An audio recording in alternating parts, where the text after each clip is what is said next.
Assalamu alaikum. Welcome to lecture 18 of critical theories and literary criticism, ENG 4231. আসসালামু আলাইকুম sir. ওয়ালাইকুম আসসালাম। আজকে আমরা টিএস এলিয়টের ট্র্যাডিশন এন্ড ইন্ডিভিজুয়াল ট্যালেন্ট ওটা একটা ফিনিশিং দেওয়ার চেষ্টা করব।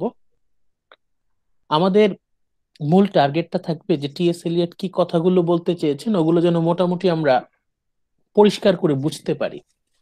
আমরা মোটামুটি একদম ক্লিয়ার একটা আইডিয়া রাখবো যে টিএস এলিয়ট উনি আসলে কি বলতে চাচ্ছেন।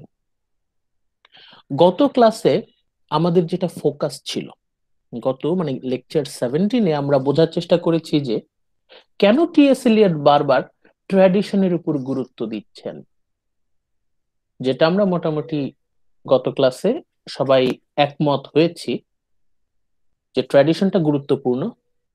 কবিকে অবশ্যই ট্র্যাডিশন ফলো করেই কবিতা লিখতে হবে। যদি সে ট্র্যাডিশন ফলো না করে সেক্ষেত্রে কি হবে? এখন এখানে ট্র্যাডিশন ফলো করা মানে কিন্তু ওই ট্র্যাডিশনকে অন্ধভাবে অনুকরণ করা না। ট্র্যাডিশনকে এখানে ফলো করা মানে হচ্ছে ট্র্যাডিশনকে হৃদয়ে ধারণ করা এবং সেটাকে আরো ইভলিউশনের মাধ্যমে সামনে এগিয়ে নিয়ে যাওয়া।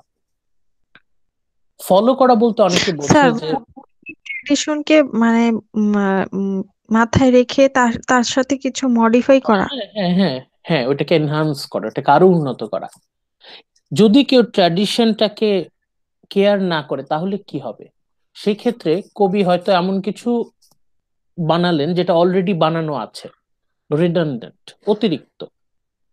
তিনি হয়তো এমন কিছু বানালেন যেটা প্রচলিত ধারার সাথে যায় না। সেক্ষেত্রে কি হবে? সেই ক্ষেত্রে হয়তো একটা রিস্ক আছে, সেই কবির কবিতা হারিয়ে যাবে, কারণ মানুষজন সেটাকে আর গ্রহণ করবে না।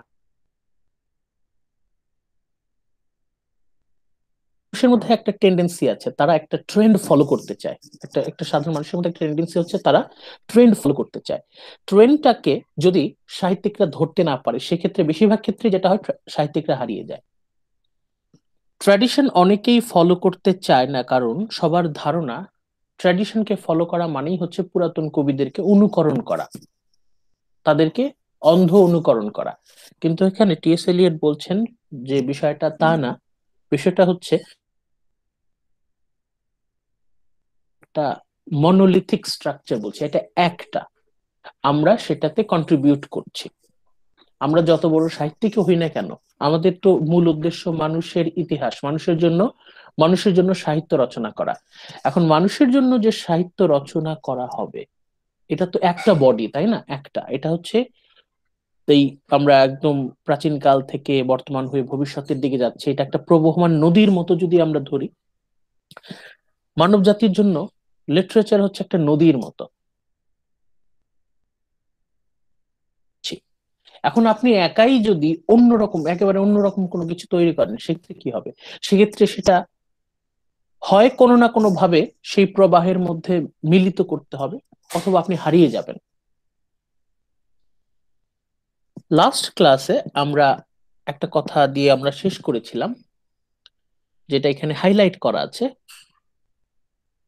টিএস এলিয়ট তার রচনায় লিখছেন, someone said the dead writers are remote from us because we know so much more than they did. কোনো একজন সমালোচক বলেছিলেন যে আমরা প্রাচীন লেখকদের চাইতে, মৃত লেখকদের চাইতে অনেক বেশি জানি, এবং এই জন্য তাদের সাথে আমাদের একটা দূরত্ব তৈরি হয়েছে। তাদের থেকে আমরা বেশি জানি মানে কি? এরা আসলে বলতে চাচ্ছে আমরা তাদের থেকে বেশি জানি, তারা আমাদের থেকে কম জানে। তাহলে একটা দূরত্ব তৈরি হলো, রিমোটনেস। এই জায়গায় এসে টিএস এলিয়ট বলছেন প্রিসাইসলি, লাস্ট লাইনটা দেখেন, and they are that which we know. আমরা যা কিছু জানি, আমাদের সমস্ত জ্ঞান তাদের মাধ্যমেই আমাদের কাছে এসেছে। মানে আমরা যা কিছু জানি, আমরা তা কিছু ওই পুরাতন প্রাচীন মৃত কবিদের জীবন থেকেই জানি। তারা তাদের জীবন দিয়ে আমাদের ওই জ্ঞানগুলো আমাদের কাছে তুলে দিয়ে গেছেন। আমরা আমাদের সমস্ত জ্ঞানের জন্য প্রাচীন কবিদের কাছে ঋণী। এই হচ্ছে কথা। আমরা এখন আমাদের বাস্তব জীবনে যা কিছু জানি, আমাদের সমস্ত জ্ঞান আমরা আমরা প্রাচীন লেখকদের কাছে ঋণী। আমরা আমাদের হৃদয়ে ধারণ করব। টি.এস. এলিয়ট বলছেন হোমার দান্তে তারা তার সমসাময়িক। এমন ভাবে টি.এস. এলিয়ট হোমারকে দান্তেকে তার হৃদয়ে ধারণ করেছেন যেন তারা তার সমসাময়িক। এই এই হচ্ছে আমরা গত ক্লাসে বলার চেষ্টা করেছেন যে ট্র্যাডিশন ইজ রিয়েলি ইম্পর্টেন্ট। ট্র্যাডিশনকে ধারণ করতে হয়। ট্র্যাডিশনকে ধারণ করলে মানব জাতির সাহিত্য সেটা একটা ইউনিফর্ম ওয়েতে সামনে আগাতে থাকে এবং মানুষ সেই সাহিত্য থেকে সুবিধা নিতে পারে। যদি সাহিত্যিকরা অনেক বেশি অন্যরকম হয়ে যায় তাহলে কি হবে? তাহলে যেটা হবে সেটা হচ্ছে সাহিত্যিকরা মানুষের থেকে বিচ্ছিন্ন হয়ে যাবে। তাহলে সাহিত্যিক কার জন্য সাহিত্য রচনা করছে? 200 বছর পরের মানুষের জন্য সাহিত্য রচনা করছে? এটা কি অনেক বেশি মানে ইললজিক্যাল হয়ে যাচ্ছে না? একেবারে বর্তমানকে যদি আমরা ইগনোর করে ভবিষ্যতের জন্য লিখতে যাই, আমার মনে হয় যে আমাদের যদি মনে হয় যে আমার বুদ্ধিমত্তা সাধারণ মানুষের বুদ্ধিমত্তার থেকে অনেক উন্নত, আমি এমন কিছু লিখবো যেটা ভবিষ্যৎ মানুষের জন্য, সেক্ষেত্রে সমস্যাটা কি? সেই ক্ষেত্রে সমস্যাটা হচ্ছে রিস্ক ফ্যাক্টর থেকে যায়। 200 বছর অবধি কি আপনার লেখা আদৌ টিকবে? আর আদৌ কি সেটার দায়িত্ব কে নেবে? আপনাকে বাঁচিয়ে রাখা, আপনার অস্তিত্বকে বাঁচিয়ে রাখা, আপনার লেখাকে বাঁচিয়ে রাখার দায়িত্ব কে নেবে?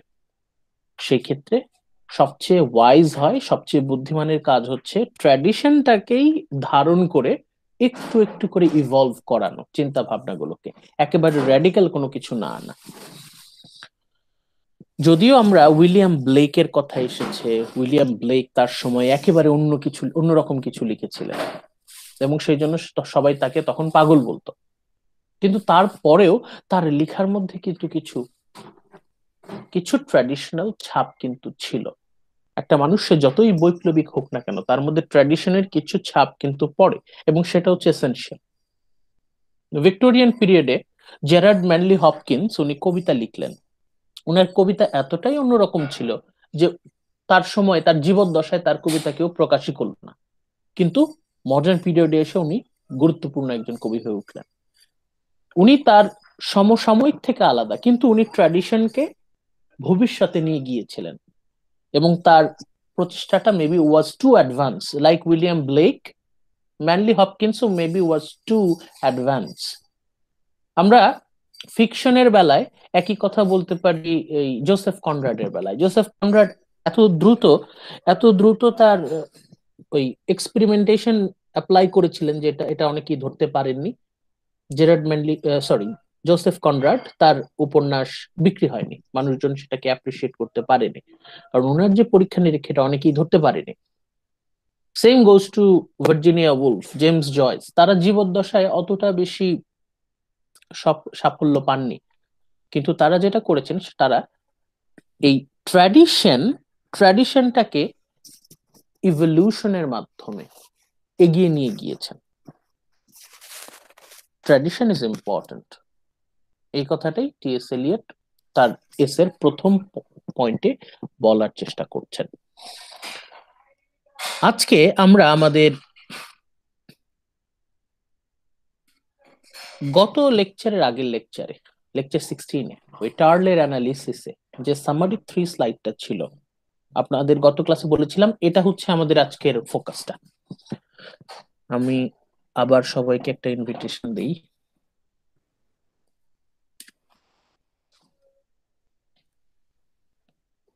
এইটা হচ্ছে আমাদের আজকের ফোকাস, হাইলাইট করা আছে, আমি ফোকাস করছি। আজকে আমরা যে বিষয়গুলো সেটা হচ্ছে টি.এস. এলিয়ট বলছেন the poet's personality does not matter, it's the poetry that she or he produces that is important. কবির ব্যক্তিত্ব, কবির পার্সোনালিটি গুরুত্বপূর্ণ না। তাহলে গুরুত্বপূর্ণ কি? গুরুত্বপূর্ণ হচ্ছে উনি কি কবিতা লিখছেন। কবি গুরুত্বপূর্ণ না, কবিতা গুরুত্বপূর্ণ। পোয়েট পার্সোনালিটি, উনি কেমন মানুষ, কবি কেমন মানুষ, উনি কি বদমেজাজি নাকি হাসি খুশি নাকি কেমন, কবি কেমন, তার ব্যক্তিত্ব কেমন সেটা আমাদের আলোচনা করা গুরুত্বপূর্ণ না। কবির পার্সোনালিটি, তার মেজাজ কেমন, তার আচার ব্যবহার কেমন, উনি সারা জীবনে স্ক্যান্ডাল কয়টা আছে, উনি কত, ওনার প্রেমিকা বা প্রেমিক কতজন, উনি ব্যক্তিগত জীবনে কি কি দুষ্টামি করেছেন, এই বিষয়গুলো আমাদের জানার কোনো প্রয়োজন নেই। কবির জীবন, তার বায়োগ্রাফি, তার পার্সোনালিটি, তার সাইকোলজি, এই বিষয়গুলো না জানলেও চলবে। আমরা ফোকাস করব পোয়েট্রি, কবি কি কি কবিতা লিখে গেছেন। কবির জীবন স্টাডি করাটা আমাদের পক্ষে জরুরি, আমাদের জন্য জরুরি না। আমরা কি ফোকাস করব, আমরা ফোকাস করব উনি কি কবিতা লিখে গেছেন, উনি কি লিখে গেছেন সেটাতে আমরা ফোকাস করব। এটা নিয়ে আমরা আমরা আজকে কিছুক্ষণ কথা বলবো। এরপর আমরা যেটা নিয়ে কথা বলবো এটার সাথে কানেক্টেড, সেটা হচ্ছে কবিতার যে সংজ্ঞা টি.এস. এলিয়ট দিয়েছিলেন। কবিতার সংজ্ঞা টি.এস. এলিয়ট কিভাবে দিচ্ছেন? According to T S. Eliot, poetry is not a turning loose of emotion. এই ক্ষেত্রে আমরা ওই ওয়ার্ডসওয়ার্থের যে দ্য প্রিফেস, ওইখানে যেটা আমরা আলোচনা করেছিলাম যে poetry is spontaneous overflow of powerful emotion recollected in tranquility.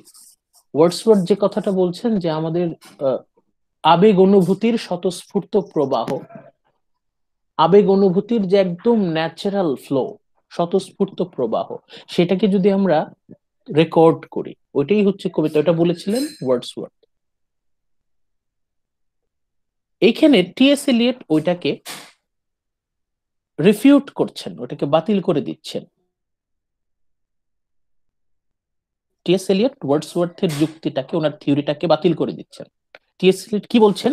Poetry is not a turning loose of emotion. কবিতা মানে একদম আবেগ অনুভূতির লাগাম ছাড়া প্রকাশ না। কবিতা লিখতে গেলে আবেগ অনুভূতি সবকিছু একদম ঢেলে দিতে হবে, একদম লাগাম ছাড়া সবকিছু ছেড়ে দিতে হবে, তা না। Poetry is not a turning loose of emotion. আবেগ অনুভূতির লাগাম ছাড়া প্রকাশ কবিতা না। তাহলে সেটা কি? What is poetry? Poetry is actually অনুভূতি থেকে পালানো, পার্সোনাল ইমোশন থেকে এসকেপ করা, ব্যক্তিগত আবেগ অনুভূতি।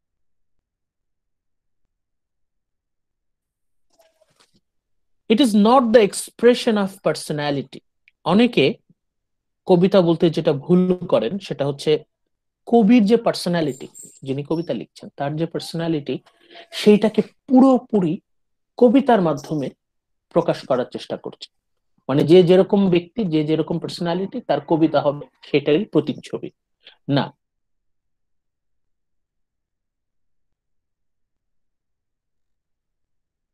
কবিতার মধ্যে উঠে আসবে না কবির পার্সোনালিটি।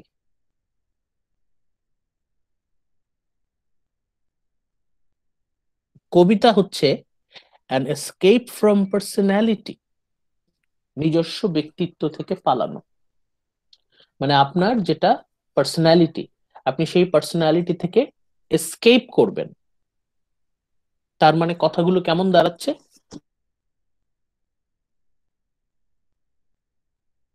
পোয়েট্রি হচ্ছে এসকেপ ফ্রম ইমোশন, ব্যক্তিগত আবেগ অনুভূতি থেকে পালানো, অ্যান্ড এসকেপ ফ্রম পার্সোনালিটি, নিজস্ব ব্যক্তিত্ব থেকে পালানো। ব্যক্তিগত আবেগ অনুভূতি থেকেও পালাবো, আমার ব্যক্তিত্ব থেকেও আমি পালাবো। But of course only those who have personality and emotions know what it means to want to escape from these things. এখন আপনার মধ্যে যদি ইমোশনই না থাকে, আপনার মধ্যে যদি আবেগ অনুভূতি না থাকে, তাহলে আপনি পালাবেন কোথা থেকে? ভালো করে খেয়াল করেন। টি.এস. এলিয়ট বলছেন আবেগ অনুভূতি থেকে পালাতে হবে। আপনার যদি সত্যিকারের আবেগ অনুভূতি নাই থাকে, আপনি পালাবেন কোথা থেকে? টি.এস. এলিয়ট বলছেন ব্যক্তিত্ব থেকে পালাতে হবে। এখন আপনার যদি পার্সোনালিটি না থাকে, আপনার যদি ব্যক্তিত্বই না থাকে, কবি হওয়ার যে বিশেষ ব্যক্তিগত যোগ্যতা থাকা প্রয়োজন, সেটাই যদি আপনার না থাকে, আপনি সেই পার্সোনালিটি থেকে পালাবেন কিভাবে? তাহলে এই যে এই যে কথাটা বললো, এই কথাটাই আমরা আজকে আলোচনা করার চেষ্টা করব। টি.এস. এলিয়ট কি বলছেন? টি.এস. এলিয়ট ওয়ার্ডসওয়ার্থের থিওরিটাকে বাতিল করে দিচ্ছেন। ওয়ার্ডসওয়ার্থ বলেছিলেন যে আমাদের আবেগ অনুভূতির মানে স্বতঃস্ফূর্ত প্রবাহ, সেটাকে যদি আমরা পরবর্তীতে লিখে রেকর্ড করি তাহলে ওইটাই হচ্ছে কবিতা। ওয়ার্ডসওয়ার্থ বলেছিলেন আমাদের আবেগ অনুভূতির স্বতঃস্ফূর্ত প্রবাহটাই হচ্ছে কবিতা। টি.এস. এলিয়ট বলছেন না, আবেগ অনুভূতির এই লাগাম ছাড়া প্রকাশকে আমরা কবিতা বলতে পারি না। আবেগ অনুভূতি, ব্যক্তিগত আবেগ অনুভূতি থেকে পালাতে হবে। ব্যক্তিগত আবেগ অনুভূতি, সেক্ষেত্রে কি হয় যে আমাদের দৈনন্দিন জীবনে আমরা মানে সাডেনলি অনেক মানে ফলস ইমোশনের মুখোমুখি হই, যেটা আসলে সত্যিকারের ইমোশন না। বিভিন্ন মানে পরিপ্রেক্ষিতে, বিভিন্ন পরিস্থিতিতে আমরা এমন কিছু আবেগ অনুভূতি প্রকাশ করি যেটা সত্যিকার অর্থে সত্য না। আমরা হয়তো মিথ্যা বলি, আমরা হয়তো এক্সাজারেট করি, বানিয়ে বলি। আমরা যতটুকু কষ্ট আসলে পাচ্ছি তার থেকে হয় কম দেখাই অথবা বেশি দেখাই।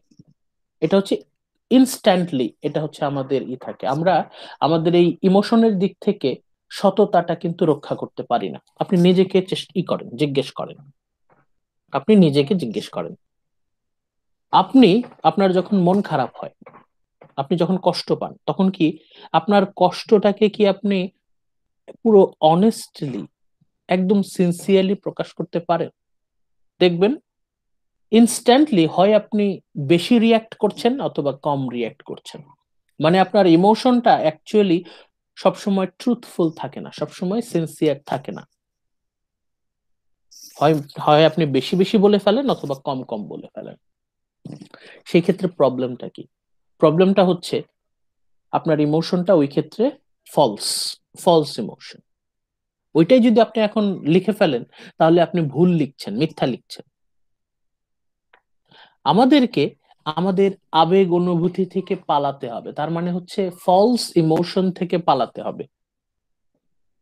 আমরা যদি পালাই, ভালো করে খেয়াল করেন, আপনি যখন পালাবেন, আপনি যতই পালানোর চেষ্টা করেন, আপনার যে সত্যিকারের ইমোশন সেটা কিন্তু থেকেই যাবে। আপনার যে ট্রু ইমোশন সেটা কিন্তু থেকেই যাবে। আপনি যতই পালানোর চেষ্টা করেন, আপনার যে সত্যিকারের আবেগ সেটা কিন্তু থেকে যাবে। টি.এস. এলিয়ট ওটা বলছেন, পালানোর পর, পালাতে পালাতে যে ইমোশনটা আপনার অবশিষ্ট থাকে সেটা হচ্ছে আপনার ট্রু ইমোশন, সেটাকে আপনি কবিতায় তুলে ধরেন। Same goes to personality. আমরা কি করি? আমরা আমাদের নিজেদের একটা ইমেজ দাঁড় করাতে চাই। আপনি ফেসবুকে, ইনস্টাগ্রামে যান, আপনি দেখবেন এক একজনের প্রোফাইল দেখলে মনে হবে কি মানুষের সাথে হাজির হলাম, এই মানুষগুলো, এদের সাথে কথা বলবো তো মিনিটে মিনিটে সালাম দিতে হবে। বিশেষ মানুষ, মানে তারা তাদের প্রোফাইলটা এমন ভাবে সেট করেছে যে বাস্তবে সে যে মানুষ তার থেকে একদম আলাদা। তার পার্সোনালিটি সে এমন ভাবে গ্রো করেছে, এটাতে অনেক সময় দেখা যায় যে সত্যের বিন্দু মাত্র থাকে না, পুরোই অন্য একটা মানুষ। আমরা আমাদের পার্সোনালিটি যখন গ্রো করতে থাকি, যখন আমরা সেটা এক্সপ্রেস করি, বেশিরভাগ ক্ষেত্রে আমরা অনেক মিথ্যা বলি, আমরা বানোয়াট তথ্য দিই, আমরা এক্সাজারেশন করি, অতিরঞ্জন করি, আমরা যা না তাই আমরা প্রকাশ করার চেষ্টা করি, আমরা জাহির করার চেষ্টা করি। আমরা যখন জাহির করার চেষ্টা করি তখন কি সমস্যাটা হয়? আমার যে পার্সোনালিটি আমি এক্সপ্রেস করছি সেটাতে অনেক ভুল থাকে, অনেক মিথ্যা থাকে। সেই নকল পার্সোনালিটি যেটা আমি এক্সট্রা বানাচ্ছি, বানোয়াট ব্যক্তিত্ব, যেটাতে অনেক মিথ্যা আছে, অনেক ছলনা আছে, অনেক ডিসেপশন আছে, পালাতে পালাতে শুধু আপনার কাছে ততটুকুই অবশিষ্ট থাকবে যেটা আপনার সত্যিকারের পার্সোনালিটি।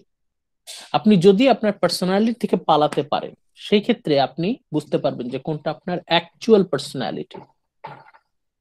এই জন্যই টি.এস. এলিয়ট বলছেন, poetry is an escape from personality, escape from emotion. পালাতে পালাতে যে অরিজিনাল খাঁটি আবেগটা অবশিষ্ট থাকে সেটা, পালাতে পালাতে আপনার যে খাঁটি আবেগটা অবশিষ্ট থাকবে সেটা শুধু আপনার ইমোশন না, সেটা সমগ্র মানব জাতির ইমোশন, ইউনিভার্সাল ইমোশন।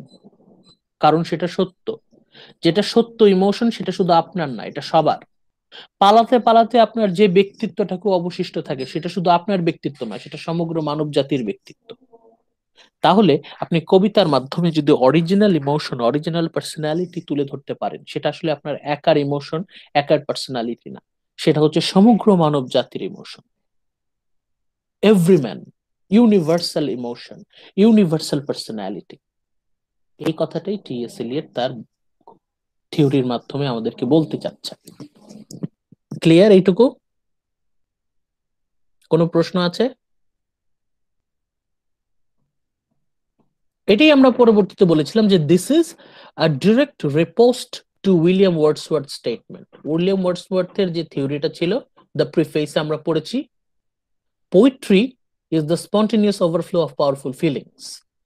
উনি টি.এস. এলিয়ট এই একটা শব্দে আপত্তি, স্পন্টেনিয়াস ওভারফ্লোটা নেওয়া যাবে না, কারণ স্পন্টেনিয়াসলি আমরা অনেক ফলস ইমোশন ক্যারি করি, ইম্পালসিভ হয়ে আমরা হঠাৎ করে ক্যারিড আউট, অতিরিক্ত ইমোশনাল হয়ে যাই, আমরা অনেক ফলস ইমোশন কন্টেইন করি, যেটা আসলে আদৌ সত্য না। যদিও উইলিয়াম ওয়ার্ডসওয়ার্থ পরে এটার সাথে আরেকটা জিনিস অ্যাড করেছেন, রিকালেক্টেড ইন ট্রাঙ্কুইলিটি। আমরা যখন মাথা ঠান্ডা রেখে নিরিবিলি পরিবেশে আমাদের আবেগ অনুভূতিগুলো পর্যালোচনা করি, তখন দেখা যায় অনেক ফলস ইমোশন কিন্তু তখন ফিল্টার হয়ে যায়। তাহলে উইলিয়াম ওয়ার্ডসওয়ার্থের ওই পয়েন্টটা টি.এস. এলিয়ট রাখেন নাই, তার মানে ওই রাখাটা উচিত ছিল, তাহলে কিন্তু জিনিসটা আরো বেশি কমপ্লিট হতো। উইলিয়াম ওয়ার্ডসওয়ার্থের এখানে আংশিক সংজ্ঞাটা উনি নিয়েছেন, পুরাটা নেন নাই।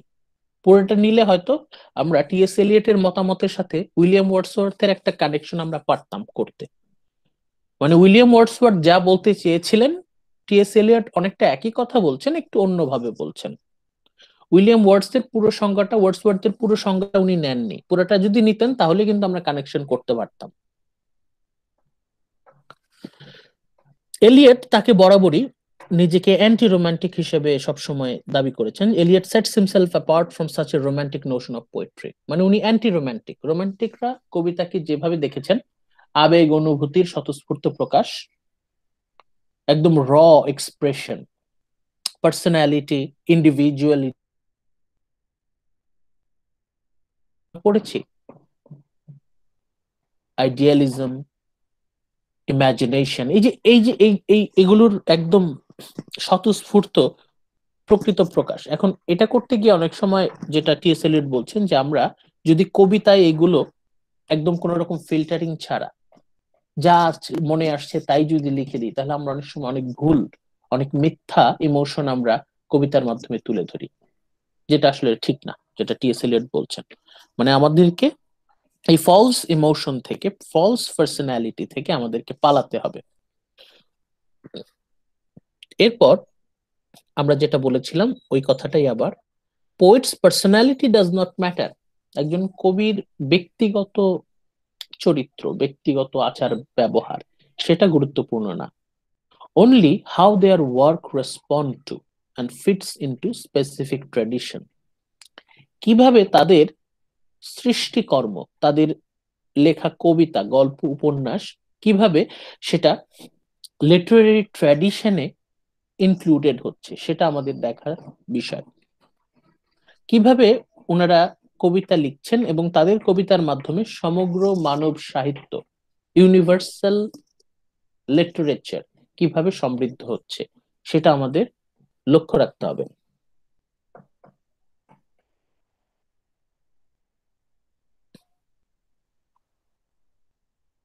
ওকে,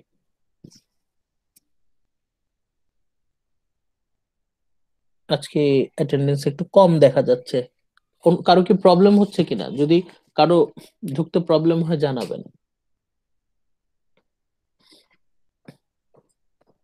ওকে, আমরা টেক্সটে চলে যাচ্ছি। T S. Eliot's tradition and individual talent, আমরা টেক্সটে যাচ্ছি। টেক্সট থেকে আমরা একটু একটু করে আলোচনা করব। টি.এস. এলিয়ট লিখছেন, I'm alive to a usual objection to what is clearly part of my program for the meter of poetry. কি বলতে চাচ্ছেন, কবিতা সম্পর্কে কি বলবেন? The objection is that, উনি একটা অবজেকশন বলছেন যে একটা বিষয়ে সবসময় কবিরা আপত্তি উত্থাপন করেন। কবিদের আপত্তি কি? কবিদের আপত্তি হচ্ছে একটা কথায়, যে poetry requires a ridiculous amount of erudition erudition or pedantry কথাটার মানে কি টিএস এলিয়ট একটা কথা বলছেন থিওরি দিচ্ছেন সেটা হচ্ছে কবিতা যদি কেউ লিখতে চায় তাকে পণ্ডিত হইতে হবে বলে পাণ্ডিত্য অর্জন করতে হবে পণ্ডিত যদি না হতে পারে তাহলে কবিতা লিখতে পারবে না একজন কবিকে ইরুডাইট হতে হবে ইরুডাইট মানে হচ্ছে পেডান্টিক পেডান্টিক মানে হচ্ছে পণ্ডিত কবিকে পণ্ডিত হতে হবে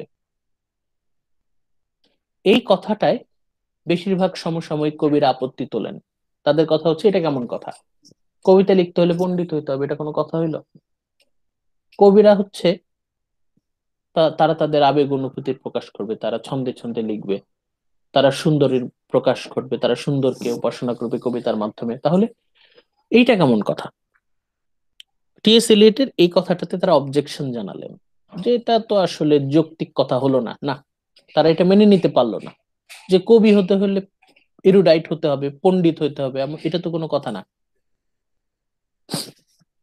a claim which can be rejected by appeal to the lives of poets in pantheon তখন কবিরা উদাহরণ দিতেছেন এই যে এখনকার সময় যারা বিখ্যাত কবি আছেন যারা প্রখ্যাত কবি এরা কয়জন পণ্ডিত আছে এরা কেউ পণ্ডিত না মানে এটা বেশিরভাগ বলবে যে যাদেরকে আমরা কবি হিসেবে সম্মান করি তাদের বেশিরভাগই দে আর নট পেডান্টিক তারা পণ্ডিত না তার মানে এটাতে তারা অবজেকশন করছেন তার মধ্যে তারা এটাও বলবেন যে it will even be affirm that এটাও অনেকে বলবেন মা পোয়েটিক সেন্সিবিলিটি কেউ যদি বেশি পড়াশোনা করে কেউ যদি বেশি জ্ঞান অর্জন করে মাচ লার্নিং তাহলে কি হবে ইট ডেডেন্স এটা ভিতরে মরে যায় অর পারভার্টস পোয়েটিক সেন্সিবিলিটি যদি কেউ বেশি পড়াশোনা করে বেশি জ্ঞান অর্জন করে তার ভিতরে যে কবি সত্তা সেটা মরে যায় সেটা বিকৃত হয়ে যায় বেশি পড়াশোনা করলে কবি আর কবি থাকে না তার ভেতরে যে কবিত্ব তার ভেতরে যে আবেগ অনুভূতি একটা মানে কি বলে এটাকে সেন্সিটিভ পার্ট একটা সৃজনশীল এবং সেন্সিটিভ যে পার্সোনালিটি সেটা আস্তে আস্তে মরে যায় এটা অনেকে বলে যে বেশি পড়াশোনা করলে সে আর কবি থাকে না তার ভিতরের কবিত্বটা মরে যায় while however we persist in believing that কিন্তু একটা বিষয়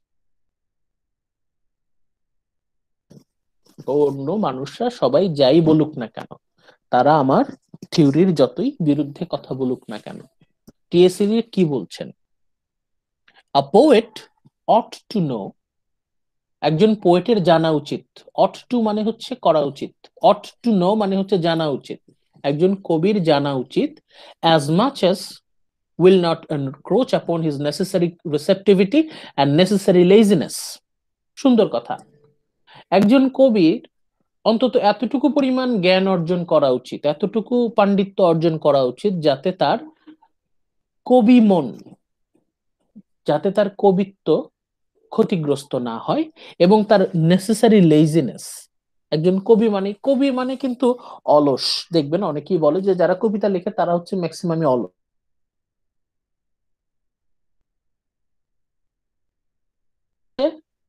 ওইটুকু অলসতা থাকা দরকার আছে কবি যদি কেউ হতে চায় তার একটা লেভেল পর্যন্ত তার লেজি হওয়ার অধিকার আছে কবি মানেই অলস কিন্তু ওই অলসতার মধ্যেই কিন্তু কবির মধ্যে ক্রিয়েটিভিটি সৃজনশীলতার বহিঃপ্রকাশ ঘটে তার মধ্যে সৃজনশীলতা গড়ে ওঠে ওইটুকু ওই নেসেসারি লেজিনেসটা থাকুক একজন কবির যে মানে প্রয়োজনীয় সেন্সিবিলিটি প্রয়োজনীয় সেন্সিটিভিটি সেইটুকু বজায় রেখে যতটুকু পারা যায় তাকে জ্ঞান অর্জন করতে হবে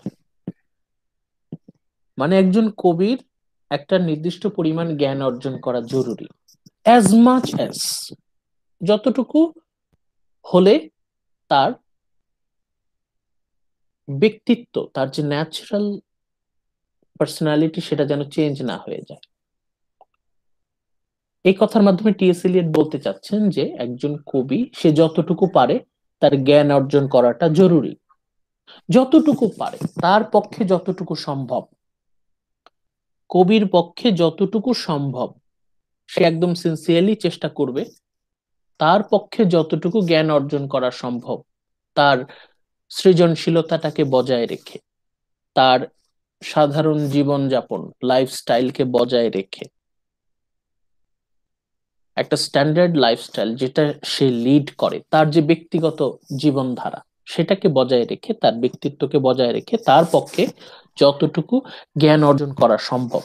কিন্তু একটা জিনিস কিন্তু টি.এস. এলিয়ট গুরুত্ব দিচ্ছেন, সেটা কি? পড়াশোনা করতে হবে। কবিতা যদি কেউ লিখতে চায় পড়াশোনা করতে হবে, জ্ঞান অর্জন করতে হবে, এটার কোনো বিকল্প নাই, নো অল্টারনেটিভ।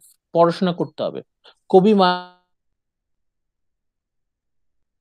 অর্জন করা সম্ভব।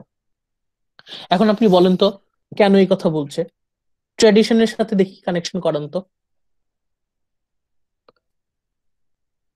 আয়েশা খন্দকার জেরিন, বলেন তো কেন, কেন টি.এস. সিলেট এই কথাটা বললেন পড়াশোনা করতে হবে?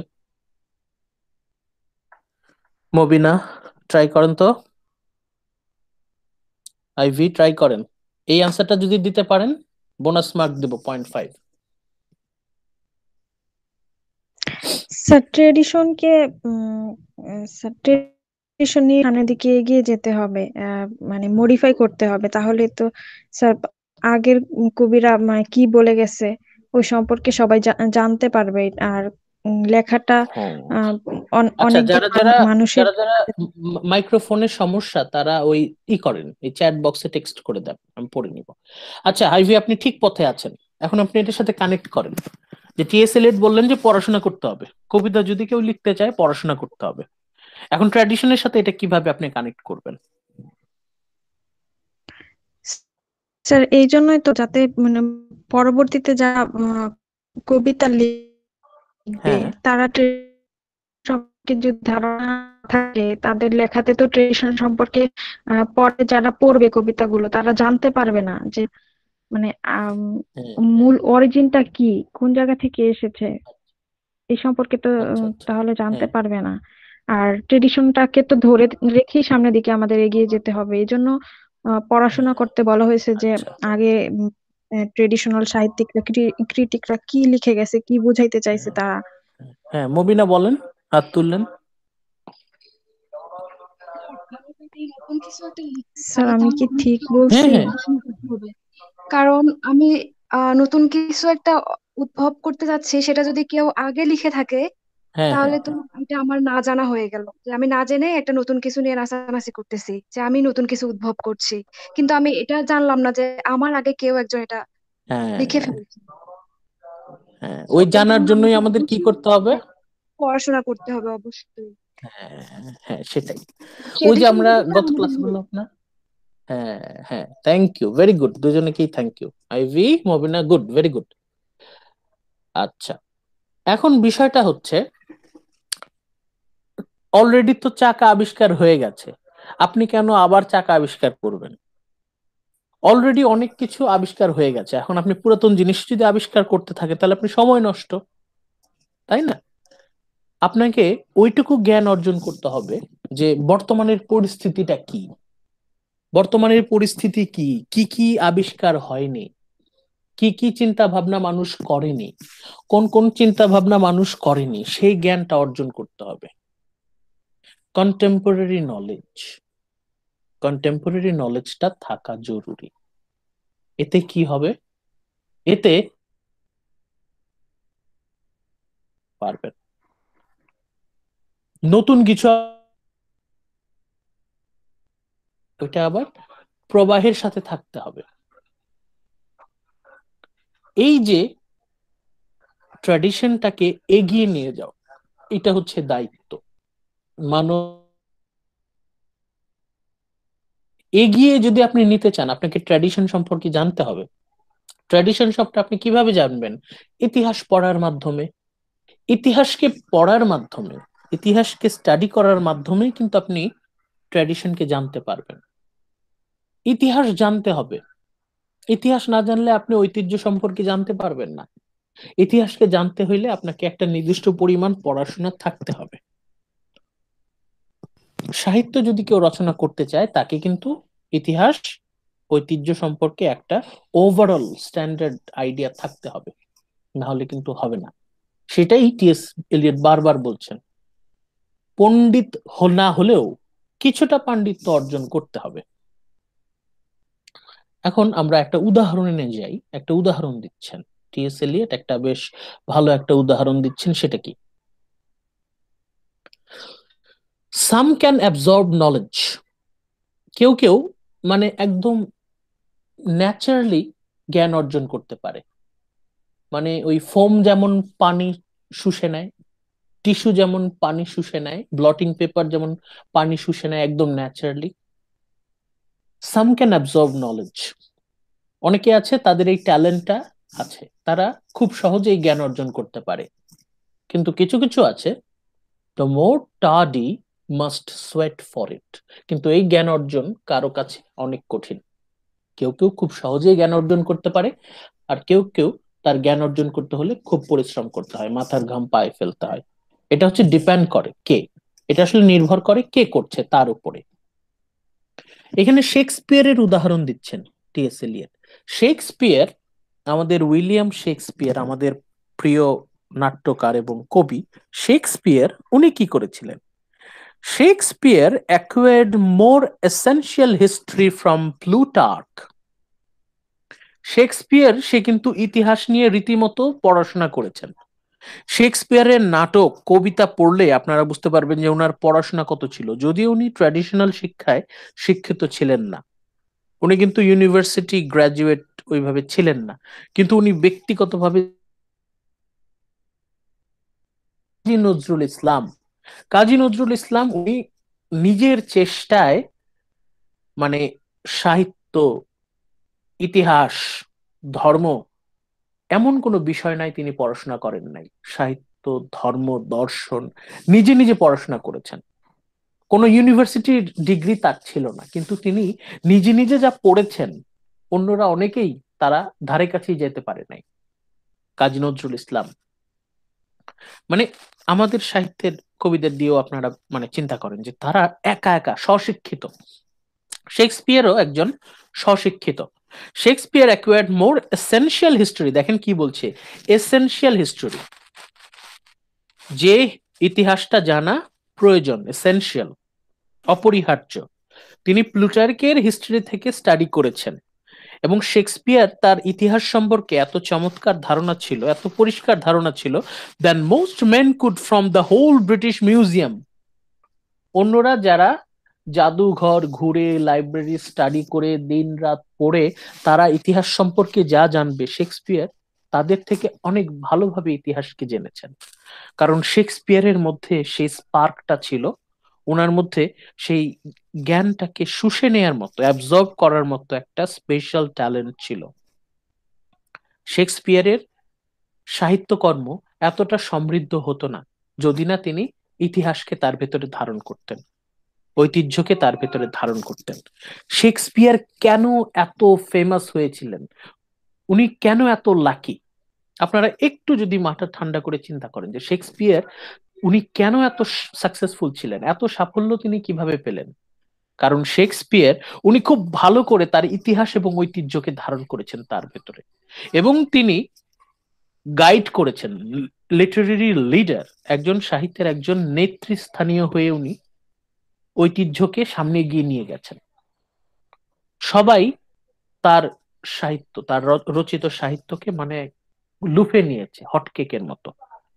সাধারণ মানুষকে উনি গাইড করেছেন, উনি কিন্তু মানুষ থেকে দূরে সরে যাননি, উনি কিন্তু জনবিচ্ছিন্ন হয়ে পড়েননি। শেক্সপিয়ার প্রপারলি গাইড করেছেন এবং তিনি ঐতিহ্যকে সামনে এগিয়ে নিয়ে গেছেন।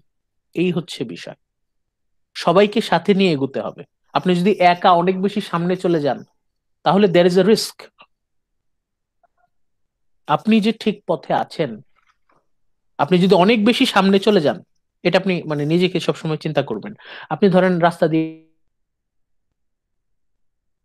একা আপনি অনেক সামনে চলে গেলেন, অনেক সামনে যখন চলে যাবেন অন্যদের থেকে, তখন there is a risk, maybe you are lost and you don't know, আপনি নিজেও জানেন না আপনি হয়তো হারিয়ে গেছেন, দেয়ার ইজ আ রিস্ক। কিন্তু শেক্সপিয়ার এমন ভাবে ইতিহাস এবং ঐতিহ্যকে ধারণ করে সামনে এগিয়ে নিয়ে গেছেন সাহিত্যকে, এবং এই জন্যই কিন্তু শেক্সপিয়ার এতটা বেশি সফল। শেক্সপিয়ারের থেকেও অনেক ট্যালেন্টেড কবি সাহিত্যিক তারা হারিয়ে গেছে। কেন? কারণ দে failed to they failed to contain the tradition and bring evolution in tradition. তারা ওই প্রবাহটাকে মেইনটেইন করতে পারে নাই। What is to be insistent upon, যে বিষয়ে আমাদের গুরুত্ব দিতে হবে, যে বিষয়ে আমাদেরকে ফোকাস করতে হবে, এমফাসাইজ করতে হবে, the poet must develop or procure the consciousness of the past. একজন কবিকে অবশ্যই ডেভেলপ করতে হবে অথবা প্রকিউর অর্জন করতে হবে the consciousness of the past. দেখেন, consciousness of the past, consciousness of the past, অতীতের চেতনা।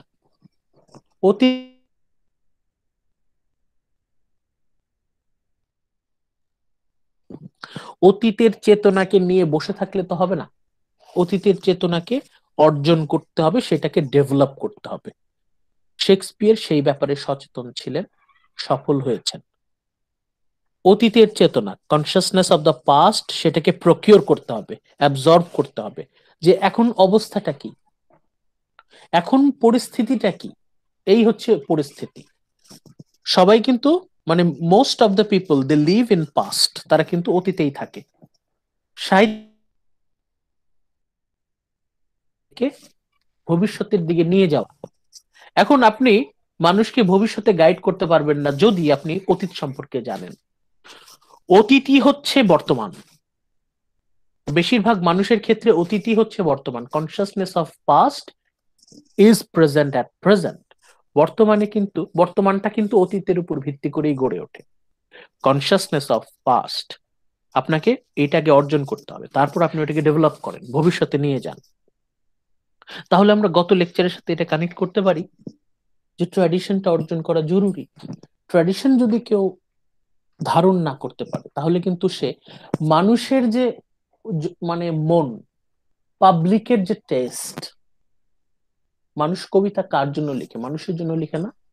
কবিরা কবিতা লিখে মানুষের জন্য। আগে মানুষের চাহিদা বুঝতে হবে, তারা কি পছন্দ করে সেটা বুঝতে হবে, এবং সেটাকে ডেভেলপ করে সামনে এগিয়ে নিয়ে যেতে হবে।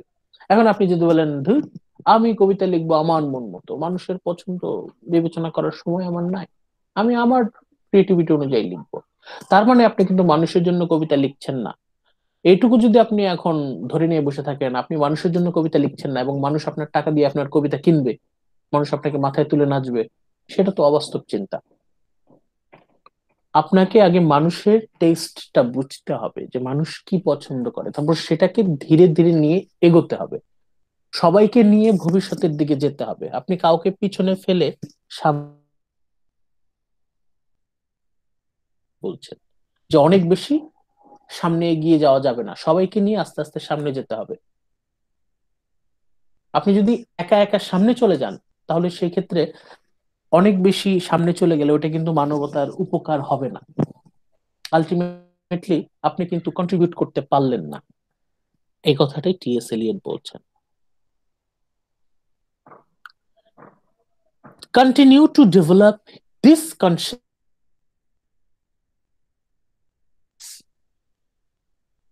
কনসিয়াসনেস অফ পাস্ট, এটার আরেকটা নাম হচ্ছে ট্র্যাডিশন, ঐতিহ্য। ঐতিহ্যকে সামনে এগিয়ে নিয়ে যেতে হবে। একজন সাহিত্যিকের ক্যারিয়ার, তাকে তার দায়িত্ব হচ্ছে এই ঐতিহ্যটাকে সামনে এগিয়ে নিয়ে যাওয়া। Develop this consciousness throughout his career. সে বড় হচ্ছে, সেই ঐতিহ্যটাকে আরো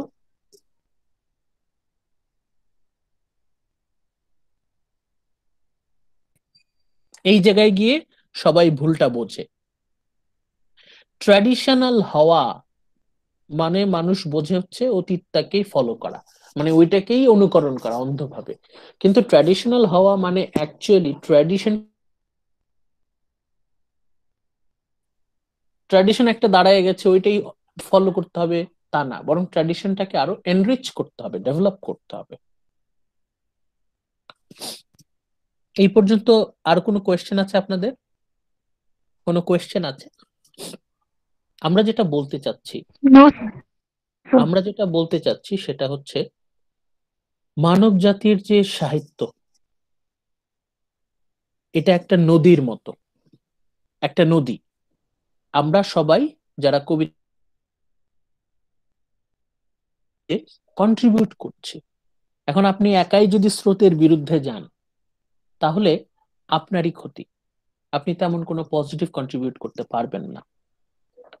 আবার আপনি যদি স্রোতের গর্ভে হারিয়ে যান, তাহলে আপনার কোনো অস্তিত্ব টিকে থাকবে না। আপনাকে যেটা করতে হবে, ঐতিহ্যকে ধারণ করতে হবে, ইতিহাসকে ধারণ করতে হবে, সেটাকে সামনে এগিয়ে নিয়ে যেতে হবে, সেটাকে এনরিচ করতে হবে, ডেভেলপ করতে হবে। এই কথাটাই টি.এস. এলিয়ট বারবার বলছেন। এটা তার কবিতায় কিন্তু বারবার বারবার এসেছে। ট্র্যাডিশন কে ধারণ করতে হবে। A poet must respect the tradition. A poet must acquire, absorb the tradition, and his sole intention is to develop it, enrich it. সাহিত্যটাকে ডেভেলপ, মানে যে ট্র্যাডিশনটাকে ডেভেলপ করতে হবে, অতীত থেকে ভবিষ্যতে নিয়ে যেতে হবে। ট্র্যাডিশন নিয়ে অতীতে পড়ে থাকলে হবে না, বরং সেটাকে ডেভেলপ করে ভবিষ্যতের দিকে নিয়ে যেতে হবে, ভবিষ্যতে ভবিষ্যতে নিয়ে যেতে হবে। এখন আমরা আমাদের ওই পোয়েট্রির সংজ্ঞায় চলে আসি, যেটা আমরা লেকচার 16-এ আলোচনা করেছিলাম, যে poetry is not turning loose of emotion, যেটা আমরা শুরুতে বললাম। ওটাতে এখন আমরা যাচ্ছি। একজন কবিকে কি করতে হবে? প্রথম শর্ত হচ্ছে পড়াশোনা করতে হবে। পড়াশোনা না করলে সে ইতিহাস সম্পর্কে জানবে না। ইতিহাস সম্পর্কে না জানলে সে পাস্ট কনসাসনেস সম্পর্কে জানবে না। পাস্ট কনসাসনেস সম্পর্কে না জানলে সে ঐতিহ্য সম্পর্কে জানবে না। একটার সাথে আরেকটা কানেক্টেড। দ্বিতীয় কথা যেটা আমরা বলেছিলাম, এসকেপ ফ্রম ইমোশন, ব্যক্তিগত আবেগ অনুভূতি থেকে পালাতে হবে। What happens is a continual surrender of himself. একজন কবিকে পুরোপুরি সারেন্ডার করতে হবে। As he is at the moment to something which is more valuable, the progress, mark it down, the progress of an artist, একজন শিল্পী, সাহিত্যিক, যাই বলি আমরা কেন, একজন শিল্পী, তার যে অগ্রগতি, প্রোগ্রেস, সেটা হচ্ছে a continual self sacrifice। একজন কবিকে, শিল্পীকে, সাহিত্যিককে স্যাক্রিফাইস করতে হবে, বিসর্জন দিতে হবে। কি বিসর্জন দিতে হবে? সেলফ স্যাক্রিফাইস, নিজেকে বিসর্জন দিতে হবে, নিজের আবেগ অনুভূতিকে বিসর্জন দিতে হবে, নিজের ব্যক্তিত্বকে বিসর্জন দিতে হবে। আবেগ অনুভূতিকে বিসর্জন দিতে হবে মানে কি? আমরা যখন অনেক বেশি ইমোশনাল হয়ে যাই, আমাদের লাইফে অনেক সিচুয়েশন তৈরি হয়, আমরা অনেক বেশি ইমোশনাল হয়ে যাই। আমরা যতটা না দুঃখী তার থেকে বেশি দুঃখ প্রকাশ করি, আমরা যতটা না আনন্দিত তার থেকে বেশি প্রকাশ করি। অথবা আপনি যদি চাপা স্বভাবের হন, আপনি যতটা না খুশি তার চেয়ে কম প্রকাশ করবেন। মানে ন্যাচারালি আমরা হচ্ছে প্রতারক। আমরা আমাদের অনুভূতি প্রকাশ করার ক্ষেত্রে কিন্তু আমরা প্রতারণা করি আশেপাশে মানুষের সাথে। আমরা অনেক সময় মিথ্যা আবেগ প্রকাশ করি। আমরা যখনই ইমোশনাল হয়ে যাই, আমাদের মধ্যে যখন আবেগ অনুভূতি ভর করে, তখন আমরা অনেক ভুল মিথ্যা আবেগ প্রকাশ করি। এখন কথা হচ্ছে, আপনি যখন বলছেন যে আমি আবেগকে বিসর্জন করব, আই উইল সেলফ স্যাক্রিফাইস, আমি আমার আবেগটাকে বিসর্জন করব, এখন বিসর্জন করতে করতে করতে করতে আপনি দেখবেন আপনার যে অরিজিনাল ইউনিভার্সাল ইমোশন, সেটা কিন্তু আপনার মধ্যে থেকে যাবে। ওইটাই আপনার কবিতার মধ্যে উঠে আসবে। That is not only your personal emotion, that is universal emotion. শুধু আপনার একার আবেগ না, এটা সমগ্র মানব জাতির আবেগ। একইভাবে আমরা আমরা ফেসবুক ঘাটেন, ইনস্টাগ্রাম ঘাটেন, এক একজনের প্রোফাইল দেখলে মানে আপনি আসল মানুষটাকে চিনতে পারবেন না। কারণ আমরা আমাদের পার্সোনালিটিটাকে এমন ভাবে গড়ে তুলেছি যে তার মধ্যে সত্যের ছিটে ফোঁটাও খুঁজে পাওয়া যায় না। আমরা কি করব? সেলফ স্যাক্রিফাইস, আমাদের ব্যক্তিত্বকে স্যাক্রিফাইস করব। এতে কি হবে? আমাদের মধ্যে যা কিছু মিথ্যা, যা কিছু ধান্দাবাজি, ধোঁকাবাজি আছে, যা কিছু অভিনয় আছে, সবকিছু বিসর্জন আমরা দেব। সেলফ স্যাক্রিফাইস করতে করতে করতে করতে অবশেষে আমাদের যে পার্সোনালিটিটা একদম লাস্টে থেকে যাবে, সেটা হচ্ছে অরিজিনাল ট্রু পার্সোনালিটি। সেটা শুধু আপনার একার ব্যক্তিত্ব না, সেটা সমগ্র মানব জাতির ব্যক্তিত্ব, সেটাকে কবিতার মাধ্যমে তুলে ধরতে হবে। দ্য কন্টিনিউয়াল সেলফ স্যাক্রিফাইস, সেই কথাটাই আমরা কিন্তু এখানে বলেছি। এই যে poetry is not a turning loose of emotion, লাগাম ছাড়া আবেগ অনুভূতির বহিঃপ্রকাশ কবিতা না। কবিতা হচ্ছে এসকেপ ফ্রম ইমোশন। কোন ইমোশন? ফলস ইমোশন, মিথ্যা ইম্পালসিভ ইমোশন থেকে মুক্তি। বরং যেটা অরিজিনাল, ট্রু, ইউনিভার্সাল ইমোশন, সেটাকে কবিতার মাধ্যমে প্রকাশ করা। It is not the expression of personality, নিজের ব্যক্তিত্বকে জাহির করা কবিতা না। অনেক কবি তারা তাদের ব্যক্তিত্বকে জাহির করে কবিতার মাধ্যমে। That is not true poetry. Poetry is escape from personality. আপনার ভেতরে যে জাহির করার টেন্ডেন্সি, আপনার ভেতরে যে মিথ্যা বা বাগাড়ম্বর, অতিরিক্ত এক্সাজারেশন, অতিরঞ্জন, এগুলো থেকে মুক্তি পেতে হবে। আপনার ট্রু অরিজিনাল ইউনিভার্সাল পার্সোনালিটি, সেটাকে খুঁজে বের করতে হবে, সেটা কবিতার মধ্যে আনতে হবে। এই জিনিসটাই, এই যে সব মিথ্যা আবেগ, মিথ্যা পার্সোনালিটি থেকে বেরিয়ে আসা, নিজেকে মুক্তি দেয়া, this is actually self sacrifice. একজন শিল্পীকে, একজন কবি, গল্পকার, প্রাবন্ধিক, উপন্যাসিক, আপনি যাই বলেন, শিল্পী মানে আর্টিস্ট, তাকে একটা প্রোগ্রেসের মধ্য দিয়ে যেতে হয়। সেটা কি? কন্টিনিউয়াল সেলফ স্যাক্রিফাইস, নিজেকে বিসর্জন দিতে হবে। বিসর্জন দিতে দিতে যতটুকু থাকে, আ কন্টিনিউয়াল এক্সটেনশন অফ পার্সোনালিটি, আপনার যে ব্যক্তিত্ব সেটাকে বিলুপ্ত করে দিতে হবে। আপনার যে ব্যক্তিত্ব, এতদিন ধরে আপনি যে ব্যক্তিত্ব অর্জন করেছেন, করে ফেলতে হবে। মানে নিজের সম্পর্কে আপনার যে মিথ্যা ধারণাগুলো আছে, আপনি যে নিজেকে গড়ে তুলেছেন, আপনার আরোপিত ব্যক্তিত্ব, যেটা আপনার সত্যিকারের ব্যক্তিত্ব না, সেটাকে এক্সটিংক্ট, বিলুপ্ত করে দিতে হবে।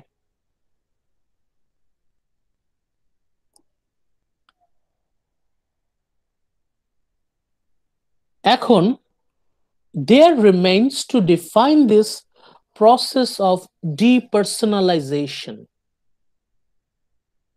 The process of depersonalization and its relation to the sense of tradition.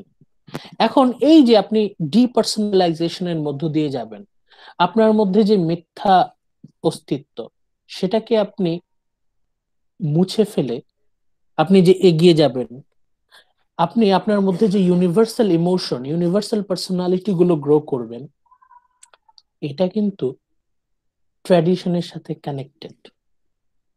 কিভাবে কানেক্টেড একটু চিন্তা করেন, আমি আসছি।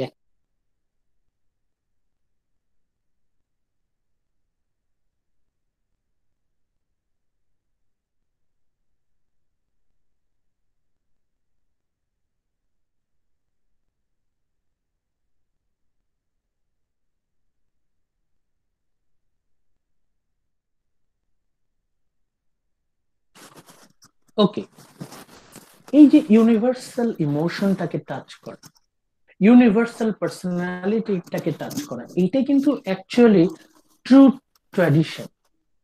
এখন সেটাকে কিভাবে ডেভেলপ করা যায়, সেটাকে কিভাবে সামনে এগিয়ে নিয়ে যায়, ট্র্যাডিশনটাকে কিভাবে ডেভেলপ করে সামনে এগিয়ে নিয়ে যাওয়া যায়, এটাই কিন্তু আলটিমেটলি উদ্দেশ্য থাকে। এখন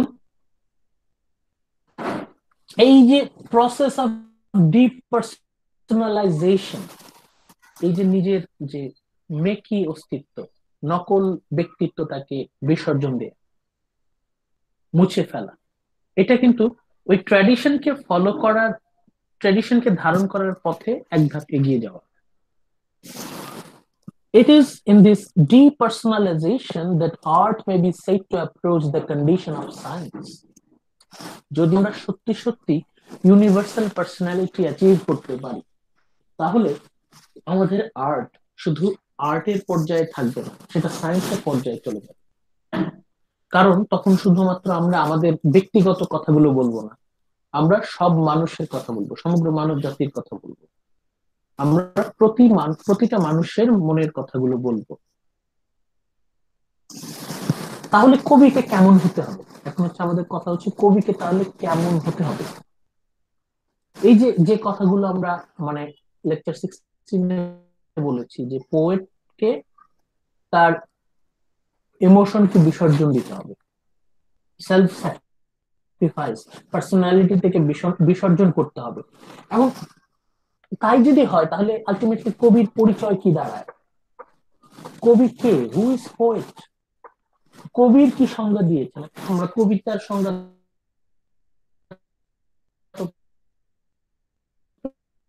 পেলাম, আমরা আসি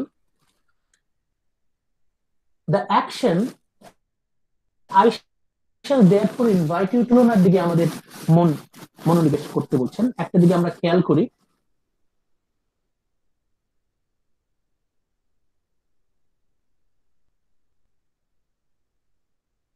affiliated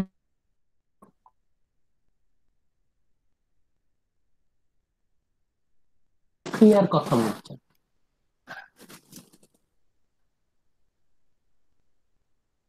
স্যার কথা অনেক কেটে কেটে আসতেছে, কোন শুনতেছি রাসায়নিক না। বিক্রিয়া?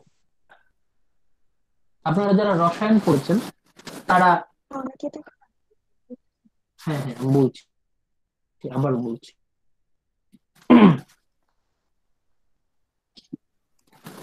আচ্ছা, রসায়ন যারা পড়েছেন, কেমিস্ট্রি যারা পড়েছেন, তারা ক্যাটালিস্ট বলে একটা বিষয় সম্পর্কে আপনারা আইডিয়া থাকার কথা। ক্যাটালিস্ট বা প্রভাবক হচ্ছে এমন একটা বিষয় যে যে কোনো বিক্রিয়ায়, রাসায়নিক বিক্রিয়ায় সে সরাসরি অংশগ্রহণ করে না, সে জাস্ট ওইখানে থাকে, কিন্তু আশেপাশের বিষয়গুলো পরিবর্তন হয়ে যায়। কবি নিজে পরিবর্তন হয় না, কিন্তু তার আশেপাশের বিষয়গুলোকে বদলে দেয়। কবি নিজে চেঞ্জ, কিন্তু কবি তার আশেপাশের চিন্তা ভাবনাগুলোকে উনি পরিবর্তন করেন। কবি হচ্ছেন এমন একজন যিনি নিজে পরিবর্তন হবেন না, উনি তত্ত্ব থেকে উনি সবগুলোকে কম্বাইন করবেন। কি কি কি বিষয়গুলোকে কম্বাইন করবেন সেই বিষয়টা একটু পরবর্তীতে এখানে আছে, যেটা আমরা শুরুতে আমরা বলেছিলাম গত লেকচারের, আগের লেকচারে 16 আমরা বলেছিলাম the poet's personality does not matter. একজন কবির ব্যক্তিগত ব্যক্তিত্ব সেটা ম্যাটার করে না, only how their work respond to and fits into the poetic tradition, তাদের কাজগুলোই হচ্ছে গুরুত্বপূর্ণ। সেটাই উনি অন্যভাবে বলেছেন, honest criticism and sensitive appreciation is directed not upon the poet but upon the poetry. কবি গুরুত্বপূর্ণ নন, কবিতা গুরুত্বপূর্ণ। আমরা কবির উপর ফোকাস না করে বরং তার সৃষ্টি কবিতার উপর গুরুত্ব দেব। পোয়েট্রি, কবিতার দিকে আমরা মনোযোগ দেব। সেটা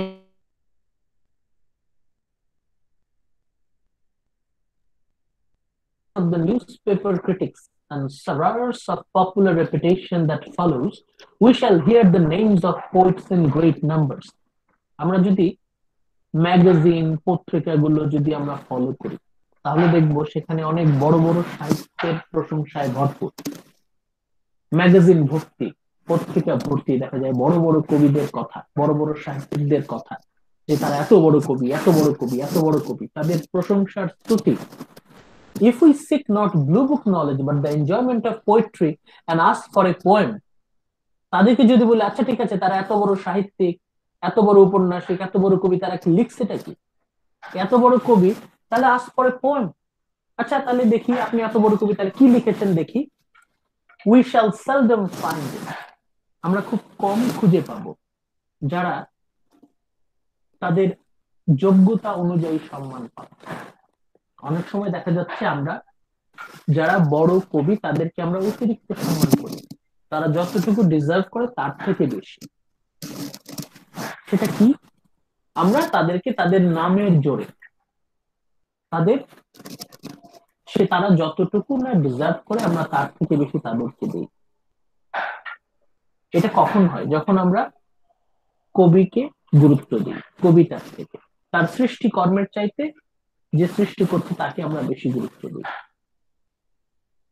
এখন এই জায়গাটায় টি.এস. এলিয়ট বলছেন যে আমাদের গুরুত্ব দিতে হবে কবিতায়, কবির ব্যক্তিত্ব, কবির জীবন, তার বায়োগ্রাফি, উনি কি করলেন, কোথায় কি করলেন সেটা গুরুত্বপূর্ণ না, কবিতায় কি আসলো কবিতাটা গুরুত্বপূর্ণ। কারণ আলটিমেটলি কবিতাটাই টিকে থাকবে, কবি কি করলেন সেটা টিকে থাকবে না, কবিতাটা টিকে থাকবে। আর কবিতার মধ্যে মানুষের ইউনিভার্সাল ইমোশন, মানুষের ইউনিভার্সাল পার্সোনালিটি সেটা টিকে থাকবে, এবং সেটাই ট্র্যাডিশনকে ডেভেলপ করবে, সেটাই ট্র্যাডিশনকে এগিয়ে নিয়ে যাবে ভবিষ্যতে। এরপর টি.এস. এলিয়ট তার আগের একটা আর্টিকেলের কথা বলেছিলেন। In the last article, I tried to point out the importance of relation of the poem to other poem by other author.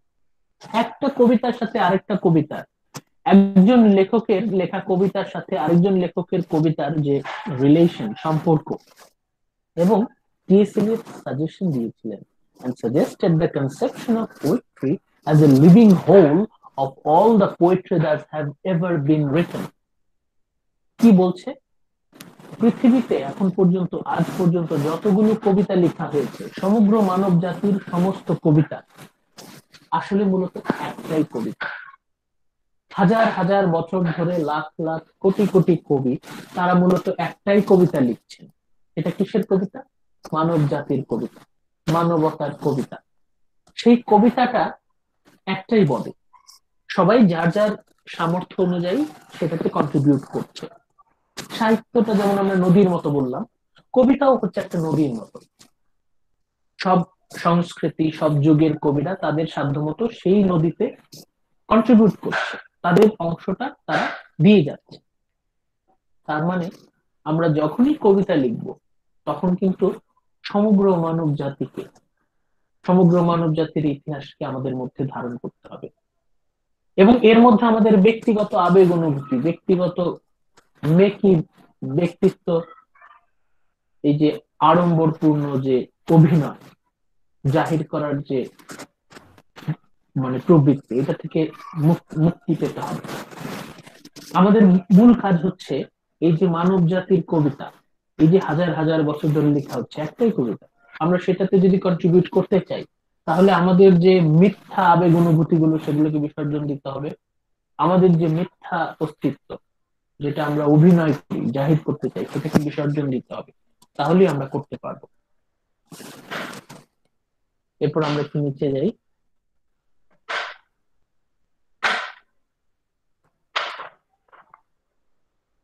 The mind of the mature poet, একজন ম্যাচিউর কবি, একজন mature poet, differ from that of immature one.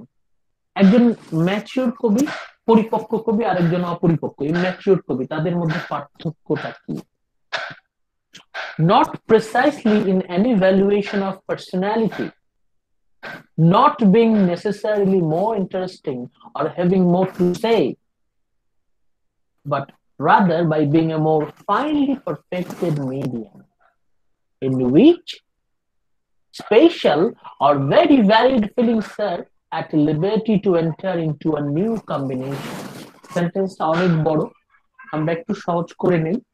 এই যে এটা হচ্ছে আমাদের আজকের লেকচারের অন্যতম গুরুত্বপূর্ণ পার্ট, এটা একটু বুঝি আমরা, খুব গুরুত্বপূর্ণ। টি.এস. এলিয়ট একজন ম্যাচিউর কবি আর ইম্যাচিউর কবির মধ্যে পার্থক্য করছেন। পার্থক্যটা কোথায়?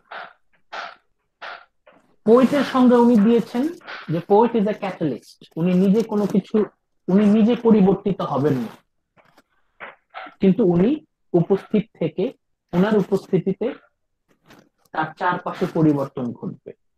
চারপাশে কিসে পরিবর্তন ঘটবে? চেয়ার টেবিলে পরিবর্তন ঘটবে, গাছপালায় পরিবর্তন ঘটবে না, কবির চারপাশে যে চিন্তা ভাবনা গুলো আছে, আবেগ অনুভূতি গুলো আছে, সেগুলো পরিবর্তন হয়ে যাবে। কবি চেঞ্জ হবেন না, কবির ব্যক্তিগত আবেগ অনুভূতি সেখানে ভূমিকা রাখবে না, কিন্তু কবি একটা নিউট্রাল পয়েন্ট অফ ভিউ থেকে, একটা ডিটাচড পয়েন্ট অফ ভিউ থেকে, ইম্পার্সোনাল থেকেই সে তার চারপাশের চিন্তা ভাবনা আবেগ অনুভূতিকে রিকম্বাইন করবেন, বদলে ফেলবেন। সেই জিনিসটা এখানে এই বিশাল সেন্টেন্সটাতে টিএস এলিয়ট বলতে চাচ্ছেন। আমরা এখন এটাকে কিভাবে সহজভাবে ভাঙতে পারি দেখেন, শুরু থেকে আস্তে আস্তে যাই। The mind of the mature poet differs from the immature one. প্রথমে উনি বলছেন যে যিনি ম্যাচিওর কবি, পরিপক্ক ম্যাচিওর একজন কবির সাথে ইম্যাচিওর কবির মধ্যে বেশ কিছু পার্থক্য আছে। পার্থক্যটা কোথায়? Not precisely in any valuation of personality, ব্যক্তিত্বের দিক থেকে পার্থক্য নাই। কারণ যিনি ম্যাচিওর কবি তার মধ্যেও ইউনিভার্সাল ইমোশন, ইউনিভার্সাল পার্সোনালিটি থাকবে। যিনি ইম্যাচিওর তার মধ্যেও একটা স্টেটে সেই ইউনিভার্সাল পার্সোনালিটিটা আছে। কারণ যদিও কবি ইম্যাচিওর, কিন্তু একসময় তো তিনি ম্যাচিওর হবেন, তার মধ্যে কিন্তু সেই ইউনিভার্সাল পার্সোনালিটিটা আছে। যিনি পরিপক্ক ম্যাচিওর কবি তার মধ্যেও পার্সোনালিটি আছে, যিনি ইম্যাচিওর তার মধ্যেও আছে, তবে লুকানো। সেখানে পার্থক্য না। Not being necessarily more interesting or having more to say, এমন না যে যিনি ম্যাচিওর কবি তার বেশি কিছু বলার আছে, তার কথা বেশি ইন্টারেস্টিং, অথবা যিনি ইম্যাচিওর তার কথা বেশি ইন্টারেস্টিং, অথবা তার আরো বেশি কিছু বলার আছে। এখানে সমস্যা না। তাহলে পার্সোনালিটি, ইন্টারেস্ট, তারপর ইনফরমেশন, এইসব দিক থেকে পার্থক্য হয় না। দুজনের মধ্যেই ইউনিভার্সাল পার্সোনালিটি আছে, দুজনেই ইন্টারেস্টিং, দুজনেরই অনেক কিছু বলার আছে। তাহলে তাদের পার্থক্যটা কোথায়? তাহলে আমরা এই প্যারাগ্রাফে কিন্তু আমরা মোটামুটি কম্প্যারিজন এন্ড কন্ট্রাস্ট পাচ্ছি, তাই না? লিখে রাখেন, please write down comparison and contrast between a mature poet and an immature poet. পরিপক্ক কবি এবং অপরিপক্ক কবির মধ্যে তুলনামূলক আলোচনা। টিএস এলিয়ট কি বলছেন? যিনি ম্যাচিউরড কবি এবং ইম্যাচিউরড কবি, তাদের মধ্যে মিল কোথায় কোথায় আছে? এদের দুজনের মধ্যেই ইউনিভার্সাল পার্সোনালিটি আছে, এরা দুজনের কথাই খুব ইন্টারেস্টিং, এদের দুজনেরই অনেক কিছু বলার আছে, they have many things to say. তাহলে তাদের এগুলো হচ্ছে সিমিলারিটি, তুলনা করলাম। এখন পার্থক্যটা কোথায়? But rather by being a more finely perfected medium in which special or very varied feelings are at liberty to enter into a new combination. এদের মধ্যে যিনি ম্যাচিওরড কবি, উনি একজন পারফেক্টেড মিডিয়াম। মিডিয়াম মানে মাধ্যম। কবি হচ্ছেন একজন মাধ্যম, মিডিয়াম। কবির মাধ্যমে কবিতার জন্ম হয়। কবি হচ্ছে একটা মিডিয়াম, মাধ্যম। কবির মাধ্যমে কবিতার জন্ম হয়।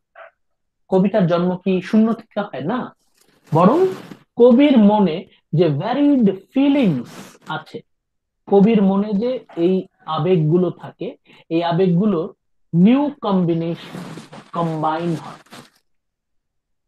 রান্না হয় না, রান্না হয় না, আমরা লবণ দেই, মরিচ দেই, আদা দেই, রসুন দেই, নানা রকম স্পাইস দেই, তরকারি দেই, পানি দেই, এগুলো দিয়ে যে রান্না হয়, মাছ মাংস দেই। এই যে রান্নার ব্যাপারটা, এই যে কুক হওয়াটা, আপনি লবণ দিলেন, ধনেপাতা দিলেন, এই যে রান্নার বিভিন্ন উপাদান দিলেন, রান্না হওয়ার পর সম্পূর্ণ অন্যরকম, মানে অন্যরকম একটা বিষয় পরিণত হয়। তাহলে আমরা বলতে পারি কবির মনটা অনেকটা এই মানে কুকারের মতো, cooker, just like a cooker. কবির মনের ভিতরে রান্না হচ্ছে। কি রান্না হচ্ছে? আবেগ অনুভূতি, চিন্তা ভাবনা। চিন্তা ভাবনা, আবেগ অনুভূতি কবির মনে ঢুকছে। কবি হচ্ছে মিডিয়াম, কবি হচ্ছে একজন ক্যাটালিস্ট, মিডিয়াম। সে চেঞ্জ হবে না, সে জাস্ট একটা মিডিয়াম।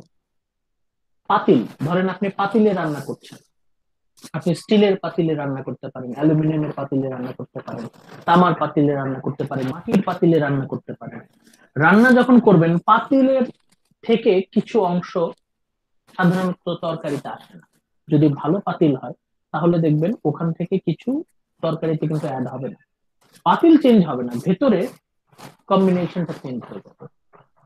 কবি হচ্ছে মিডিয়াম, তার ভেতরে যে আবেগ অনুভূতি চিন্তা ভাবনা সেটার পরিবর্তন হচ্ছে। চিন্তা ভাবনা, আবেগ অনুভূতি, ফিলসফি, থটস, ইমোশনস, ফিলিংস, এগুলো কবির ভেতরে রান্না হচ্ছে, কুক হচ্ছে, কম্বিনেশন পারমুটেশনের মাধ্যমে নতুন কিছুর সৃষ্টি হচ্ছে। যে যত ম্যাচিউরড কবি তার ভেতরে কম্বিনেশনটা তত ভালো হয়, যে যত ইম্যাচিউরড তার তত ইনকমপ্লিট থাকে।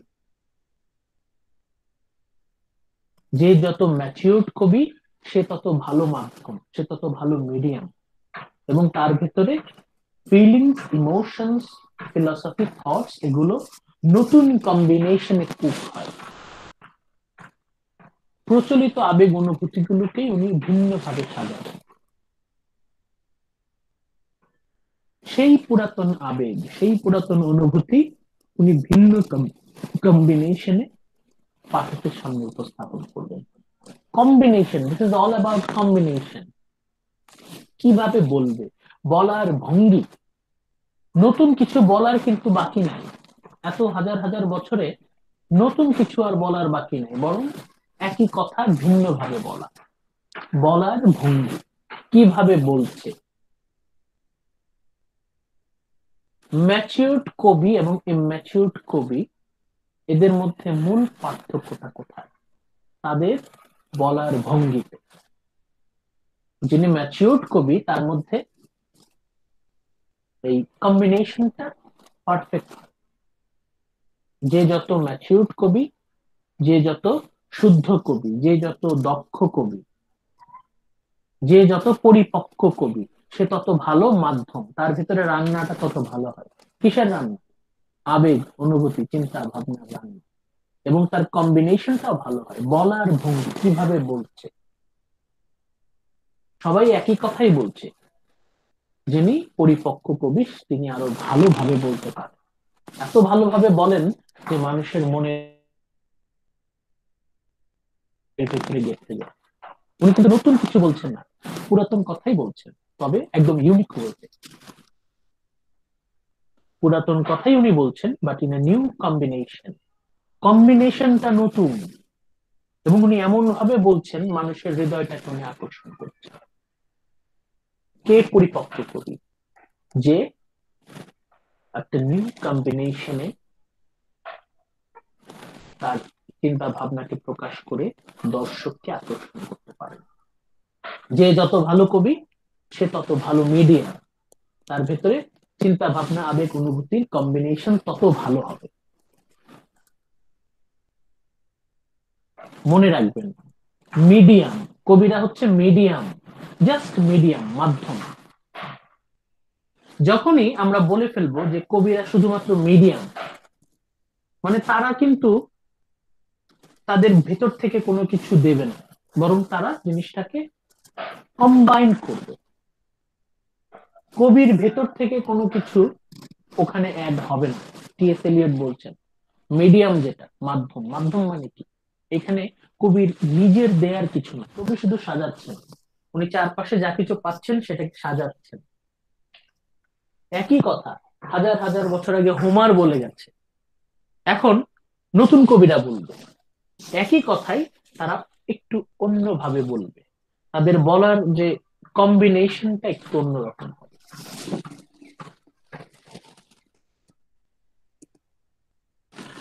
এরপর ওই যে উনি যে ক্যাটালিস্টের কথাটা বলেছিলেন, the analogy was that of a catalyst. প্রভাবক, যারা রসায়ন পড়েছেন তারা এই ক্যাটালিস্ট সম্পর্কে আইডিয়া আছে।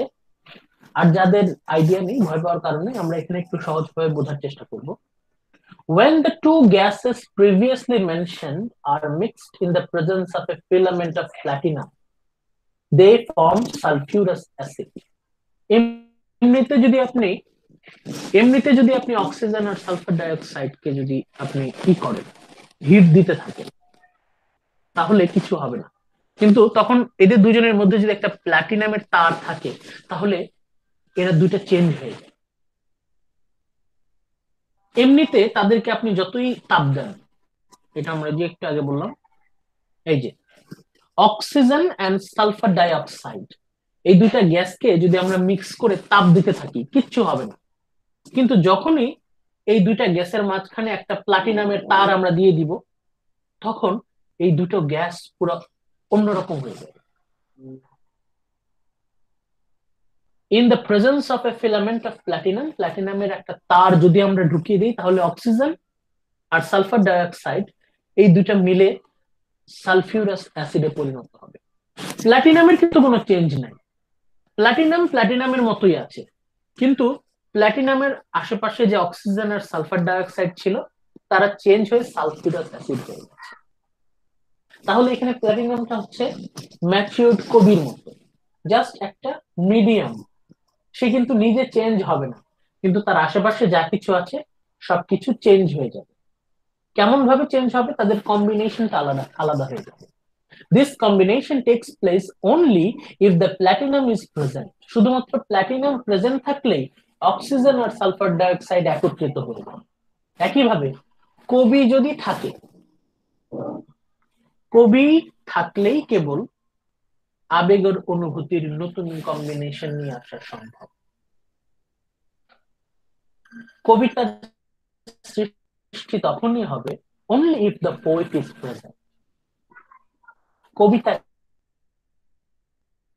কবিতা হচ্ছে just new combinations of our thoughts, philosophies, emotions, feelings. নতুন কবিতা মানেই হচ্ছে নতুন কম্বিনেশন, সেই পুরাতন কথা নতুন ভাবে বলছে, নতুন পার্সপেক্টিভ, নতুন দৃষ্টিভঙ্গি থেকে বলছে, নতুন ভাবে চিন্তা করছে, সেটাই তো নতুন কবিতা। নতুন কবিতা মানে তো একেবারে নতুন কথা না, নতুন কবিতা মানে হচ্ছে এই পুরাতন কথাই নতুন ভাবে, নতুন কম্বিনেশনে, নিউ পার্সপেক্টিভ থেকে আমাদের সামনে হাজির করা হচ্ছে। এই কথাটাই উনি বলছেন, the mind of the poet, কবির মন, এই যে এখানে এই যে এই জায়গাটায়, the mind of the poet is the shred of platinum, প্ল্যাটিনামের মতোই হচ্ছে কবির মন। It may partly or exclusively operate upon the experience of man himself.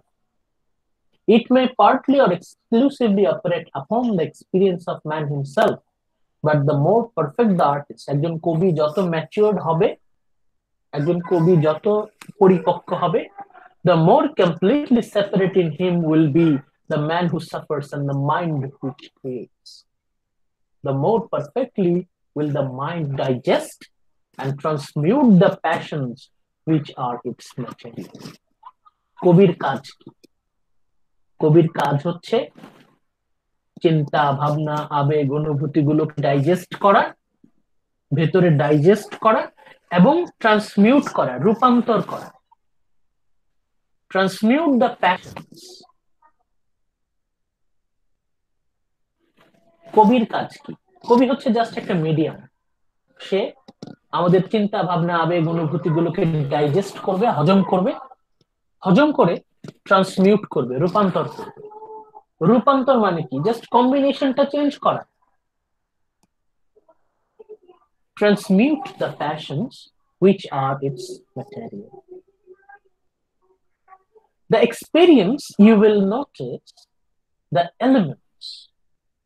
The experience you will notice the elements which enter the presence of transforming catalyst are of two kinds: emotion and feelings. Emotions, feelings, দুটোর মধ্যে পার্থক্য কি? Emotion কি আর feelings কি কেউ বলতে পারবে? সাবরিনা বলতে পারবেন ইমোশন কি আর ফিলিংস কি?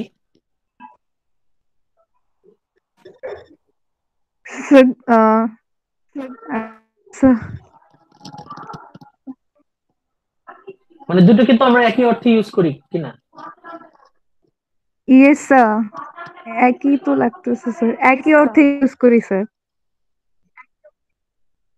আচ্ছা, একই অর্থে আমরা ইউজ করি, একই মূলত ইমোশন এন্ড ফিলিংস। আপনি একটাকে আপনি মানে ওই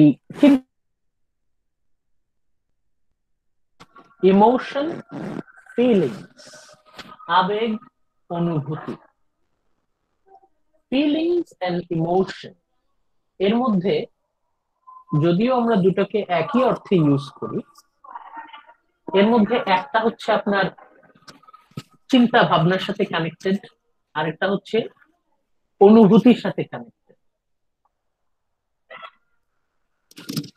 সেই হিসাবে আমরা যেটা বললাম, কবি হচ্ছে একজন মাধ্যম, উনি ডাইজেস্ট করবেন এই বিষয়গুলো। পোয়েট উইল ডাইজেস্ট, উনি অ্যাবজর্ব করবেন, তার ভেতরে সেটা রান্না হবে। রান্না হওয়া মানে কি? কম্বিনেশন চেঞ্জ হবে, পারমুটেশন কম্বিনেশন চেঞ্জ হবে, সেই পুরাতন কথাই নতুন ভাবে বলা হবে, সেই পুরাতন আবেগ নতুন কম্বিনেশনে প্রকাশ করা হবে। কম্বিনেশনটা চেঞ্জ করা মানে হচ্ছে পারমুটেশন, ট্রান্সমিউটেশন, রূপান্তর হবে। যে যত ভালো কবি সে তত ভালোভাবে রূপান্তর ঘটাতে পারবে, সে তত ভালোভাবে পুরাতন কথাকে নতুন ভাবে বলতে পারবে, পুরাতন কথাকে নতুন এক দৃষ্টিভঙ্গি থেকে প্রকাশ করতে পারবে। একজন কবি সে যত ম্যাচিওর, সে তত ভালোভাবে ইমোশন এন্ড ফিলিংস গুলোকে নতুন ভাবে কম্বাইন করতে পারবে। It may be formed out of one emotion, এমন হতে পারে যে কবি একটা ইমোশনকেই নতুন ভাবে আমাদের সামনে হাজির করতে হতে পারে। একটা ইমোশন, সাপোজ আনন্দ, মানব জাতির আনন্দ, উনি আনন্দ নিয়ে কবিতা লিখলেন, কিন্তু আনন্দটাকে নতুন ভাবে আমাদের সামনে হাজির করলেন। or maybe a combination of several, অথবা অনেকগুলো অনুভূতিকে উনি আমাদের সামনে হাজির করতে পারেন। আচ্ছা, এখন একটা উদাহরণ দিই আপনাদের। সাপোজ শিশির বিন্দু নিয়ে তো অনেক কবিতা আছে, তাই না? রবীন্দ্রনাথ তার কবিতায় বলেছিলেন না যে দেখা হয় নাই চক্ষু মিলিয়া, ঘর দুটো শুধু দুই পাখিয়া, একটি ধানের শিশির উপর একটি শিশির বিন্দু। শিশির বিন্দু, এই যে, তাহলে এই যে শিশির বিন্দুর সাথে উনি আসলে কিসের তুলনা করছেন? শিশির বিন্দু নিয়ে উনি রবীন্দ্রনাথ বললেন এই কথা। জীবনানন্দ দাশ বললেন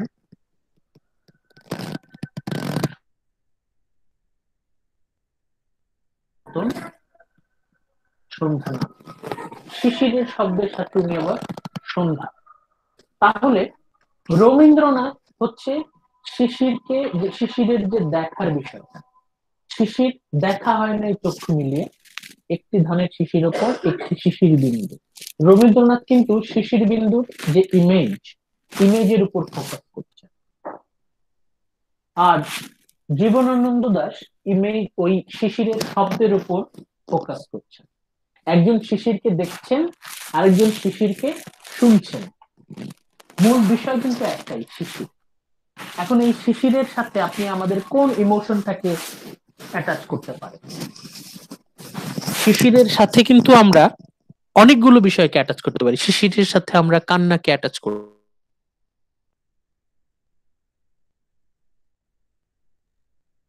আমরা আনন্দকেও অ্যাটাচ করতে পারি। একই ইমোশনকে আমরা অনেক ভাবে এক্সপ্রেস করতে পারি। বাতাস, বাতাস, বাতাসটাকে যদি আমরা কবিতার ভাষায় এমন ভাবে ব্যবহার করি যে বাতাস মানে হচ্ছে আনন্দ, বাতাসে গাছগুলো আনন্দে নাচানাচি করছে, গাছের পাতাগুলো, নারিকেল গাছ এমনিতে দাঁড়ানো ছিল স্থির, বাতাস এসে তার ডালগুলো এমন ভাবে নড়ছে মনে হচ্ছে সে নাচছে, আনন্দে নাচছে। আবার বাতাসের শব্দ যখন আমরা শুনি, হু হু একটা শব্দ, মনে হচ্ছে কে যেন কাঁদছে, someone is crying। তাহলে একই ইমোশন, তাহলে কি হাসি আনন্দ দুঃখ বেদনা এগুলো কি আসলে একই ইমোশন? একটা ইমোশন কি আমরা বিভিন্ন দিক থেকে দেখছি, or maybe a combination of several? এটা কবির দায়িত্ব। Ultimately this is the responsibility of a poet. যে যত ভালো কবি সে তত ভালোভাবে কম্বাইন করতে পারবে। কি কম্বাইন করবে? Various feelings, various emotions, inhering for the writer in particular words or phrases or images। হয়তো এর আগের কবিরা সেই শব্দ, সেই বিষয়গুলো তাদের কবিতায় ব্যবহার করে গেছে, কিন্তু সেই পুরাতন বিষয়গুলো এমন ভাবে সাজানো যাতে নতুন মনে হয়। ওল্ড ইমেজেস, ওল্ড ফ্রেজেস, সেই পুরাতন শব্দ, পুরাতন দৃশ্য, সেগুলোকে নতুন করে কম্বাইন করা, may be added to compose the final result, সেটাকে নতুন করে হাজির করা। Or great poetry may be made without direct use of any emotion whatsoever. Emotion ছাড়া সরাসরি ফিলিংস থেকে যদি কবিতা লিখে। আচ্ছা, আজান দিচ্ছে, একটু 1 মিনিট আমরা ব্রেক দিই।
ওকে, আমরা একটা র্যাপ আপ দিয়ে দেই আজকে, আমাদের সময় তো প্রায় শেষ। আমাদের মোটামুটি যে মূল আলোচনা, আলোচনাটাকে আমরা ফাইনালাইজ করতে পারি এই যে 13 নম্বর পেজের এই লাস্ট প্যারাগ্রাফটা, এটা দিয়ে আমরা আর কি ফিনিশিং দিয়ে দিই। টি.এস. এলিয়ট বলছেন, দ্য পোয়েটস মাইন্ড, কবির মন, ইজ ইন ফ্যাক্ট আ রিসেপ্টেকল, এটা একটা আধার, এটা একটা মানে পাত্র। রিসেপ্টেকল মানে হচ্ছে একটা পাত্র, for seizing and storing up numberless feelings, phrases, images, কবি তার হৃদয়ে ধারণ করবে আবেগ, অনুভূতি, বিভিন্ন কথা, ছবি, সবকিছু সে তার হৃদয়ে ধারণ করবে, হুইচ রিমেইন দেয়ার, এই সবকিছু কবির হৃদয়ে অবস্থান করবে, until all the particles which can unite, এই সবগুলো মিলেমিশে নতুন রূপে বেরিয়ে আসবে। কবি যখন কবিতা লিখবে তখন ওই পুরাতন আবেগ অনুভূতি, পুরাতন চিন্তা ভাবনা, পুরাতন কথা, পুরাতন ছবি নতুন ভাবে আমাদের সামনে হাজির হবে। পুরাতন কথাগুলোই নতুন রূপে, নতুন আঙ্গিকে, নতুন দৃষ্টিভঙ্গি থেকে আমাদের সামনে হাজির হবে। যিনি যত ভালো কবি, তিনি তত ভালোভাবে পুরাতন কথাকে নতুন ভাবে আমাদের সামনে হাজির করতে পারবেন। তিনিই সবচেয়ে ম্যাচিউরড কবি, যিনি নতুন ভাবে বলতে পারেন পুরাতন কথাগুলো, নতুন আঙ্গিকে, নতুন দৃষ্টিভঙ্গি থেকে উপস্থাপন। সেই পুরাতন কথাগুলো, পুরাতন কথা, চিন্তা ভাবনা, আবেগ অনুভূতি, দর্শন, পুরাতন ছবি সবকিছু তার ভিতরে প্রবেশ করবে, কিন্তু উনার কম্বিনেশনটা হবে হচ্ছে নতুন। এই হচ্ছে কবি। কবির গুণাবলী, কবির দক্ষতা কোথায়? a new way of expression, প্রকাশটা নতুন ভাবে হবে। এখন আমরা তাহলে ফিরে যাই। আমরা এই যে এখানে সেই যে টার্লের অ্যানালিসিস, সেটাকেই কিন্তু আমরা আরো ভালোভাবে বোঝার চেষ্টা করলাম। লেকচার 16-এ আমরা যে সামারি 3 এটা 5th স্লাইডটা, ওইটাই কিন্তু আমরা আজকে আলোচনা করলাম। এই যে সবকিছুই আমরা আজকে আলোচনা করেছি। The poet's personality does not matter, it's the poetry he or she produces, it's important, এটা নিয়ে কথা বললাম। Poetry is not turning loose of emotion, এটা নিয়ে কথা বললাম। Poet's personality does not matter, এটা নিয়ে কথা বললাম। এটাই।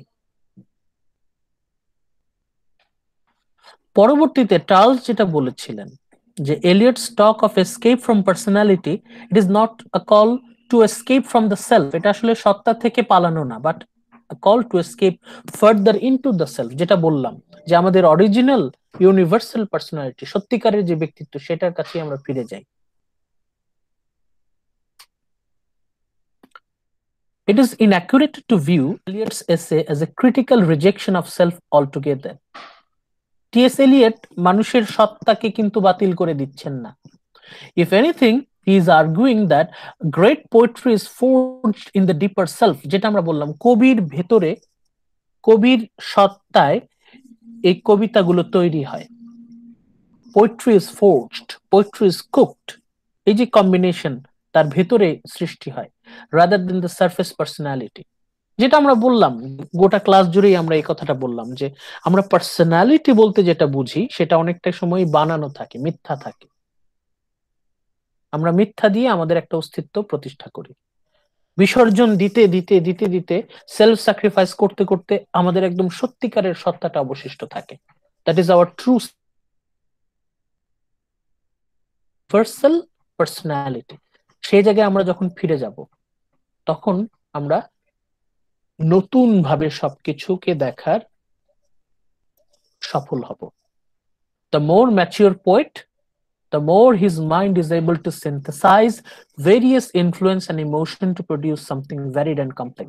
এটা হচ্ছে আমাদের আজকের লেকচারের last sentence. This is the last. The more mature the poet, একজন কবি যত বেশি ম্যাচিওর, যত দক্ষ, the more his mind is able to synthesize, সে তত ভালোভাবে সিনথেসাইজ করতে পারবে various influence and emotions to produce something varied and complex. সে চারপাশের পরিবেশ থেকে গ্রহণ করবে চিন্তা, ভাবনা, আবেগ, অনুভূতি, দৃশ্য, ইতিহাস, তারপর আচার আচরণ, আলাপচারিতা, সবকিছু সে গ্রহণ করবে, নিয়ে তার ভেতরে সে কবিতার সৃষ্টি করবে। নতুন কবিতা মানে হচ্ছে সেই পুরাতন কথাই নতুন ভাবে বলা, পুরাতন কথাগুলোকেই from new perspective, in new combination সেটাকে এক্সপ্রেস করা। যে যত নতুন ভাবে কথা বলতে পারে, সে তত ভালো কবি। এবং এটাকে যদি মেনটেন করা যায়, তবেই ট্র্যাডিশনকে ডেভেলপ করা সম্ভব হবে। একজন কবি তখনই ট্র্যাডিশনকে এগিয়ে নিয়ে যেতে পারবে, একটার সাথে আরেকটা কানেক্টেড। এই কথাটাই টি.এস. এলিয়ট তার ট্র্যাডিশন অ্যান্ড ইন্ডিভিজুয়াল ট্যালেন্ট এসেতে বলতে চেয়েছে। তাহলে আজকে আমরা ফোকাস করলাম কোথায়? আজকে আমাদের মূল আলোচনা কোথায় ছিল? টি.এস. এলিয়ট উনি ওনার যে কবিতার সংজ্ঞা এবং কবির সংজ্ঞা, এটা নিয়ে আমরা আজকে আলোচনা করলাম। এলিয়টের মতে হোয়াট ইজ পোয়েট্রি? পোয়েট্রি মানে কি? এলিয়টের মতে পোয়েট মানে কি? What is poetry, what is poet, এটা কিন্তু আমরা আজকে বোঝার চেষ্টা করলাম। ওনার যে সংজ্ঞা, এটার সাথে আবার ট্র্যাডিশনের একটা কানেকশন আছে। টি.এস. এলিয়ট এমন ভাবে কবিতা এবং কবির সংজ্ঞা দিয়েছেন যেন কবি ট্র্যাডিশনকে ডেভেলপ করার ক্ষেত্রে কন্ট্রিবিউশন রাখতে পারেন। সেটা বলতে গিয়ে উনি বলেছেন পোয়েটের পার্সোনালিটি ম্যাটার করে না, বরং উনি যে কবিতা সৃষ্টি করলেন সেটা ম্যাটার করে। Poetry should be timeless and universal, transcending the circumstances out with his grow. এটা যদি কেউ করতে পারে, কবিতা যদি এমন ভাবে লিখতে পারে, তাহলে কবিতা হয়ে যাবে টাইমলেস। এটা আমরা শুরুতেই বলেছি, এটা আমরা আগেই বলেছি। কবিতা যদি এইভাবে কেউ লিখতে পারে, তাহলে কবিতা অনন্তকাল টিকে থাকবে। স্থান ও কালের গণ্ডি পেরিয়ে সেটা এক সময় ক্লাসিক ধ্রুপদী সাহিত্যে পরিণত হবে। তাহলে অন্তত আপনারা তাহলে এই যে টার্লের যে হ্যান্ডআউট আছে, এই যে short analysis by doctor Oliver Tearle, এটা আপনারা ভালো করে পড়বেন। লেকচার 16-এ যেটা আমরা আলোচনা করেছি, এটা আপনারা ভালো করে পড়বেন। আর টি.এস. এলিয়টের যে মার্ক করা ওই 13 নম্বর পেজ পর্যন্ত আপনারা অ্যাটলিস্ট পড়বেন, পেজ 13 পর্যন্ত, যে পর্যন্ত আমি হাইলাইট করে দিলাম এই পর্যন্ত আপনারা পড়বেন। অন্তত হাইলাইটেড পার্ট গুলো পড়লেই হবে। এখানে হাইলাইট করা আছে, হাইলাইট করা আছে, অ্যাটলিস্ট হাইলাইটেড করা পার্ট গুলো আপনারা ফোকাস করবেন, ঠিক আছে? তাহলে এই যে মেইন টেক্সট 13 নম্বর পেজ পর্যন্ত আপনারা হাইলাইটেড পার্ট গুলো অন্তত স্টাডি করবেন। আর হচ্ছে এই হ্যান্ডআউট পুরাটা, ডক্টর অলিভার টার্ল পুরাটা, তাহলেই আপনারা হয়ে যাবে।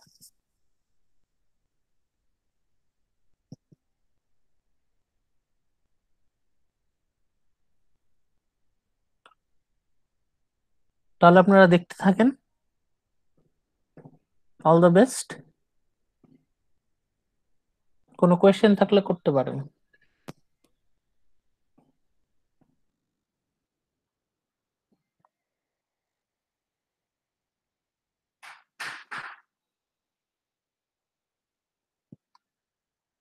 তাহলে টার্লের হ্যান্ডআউট এবং টেক্সটের 13 নম্বর পেজ পর্যন্ত এটুকুই ফাইনালের জন্য এনাফ হবে।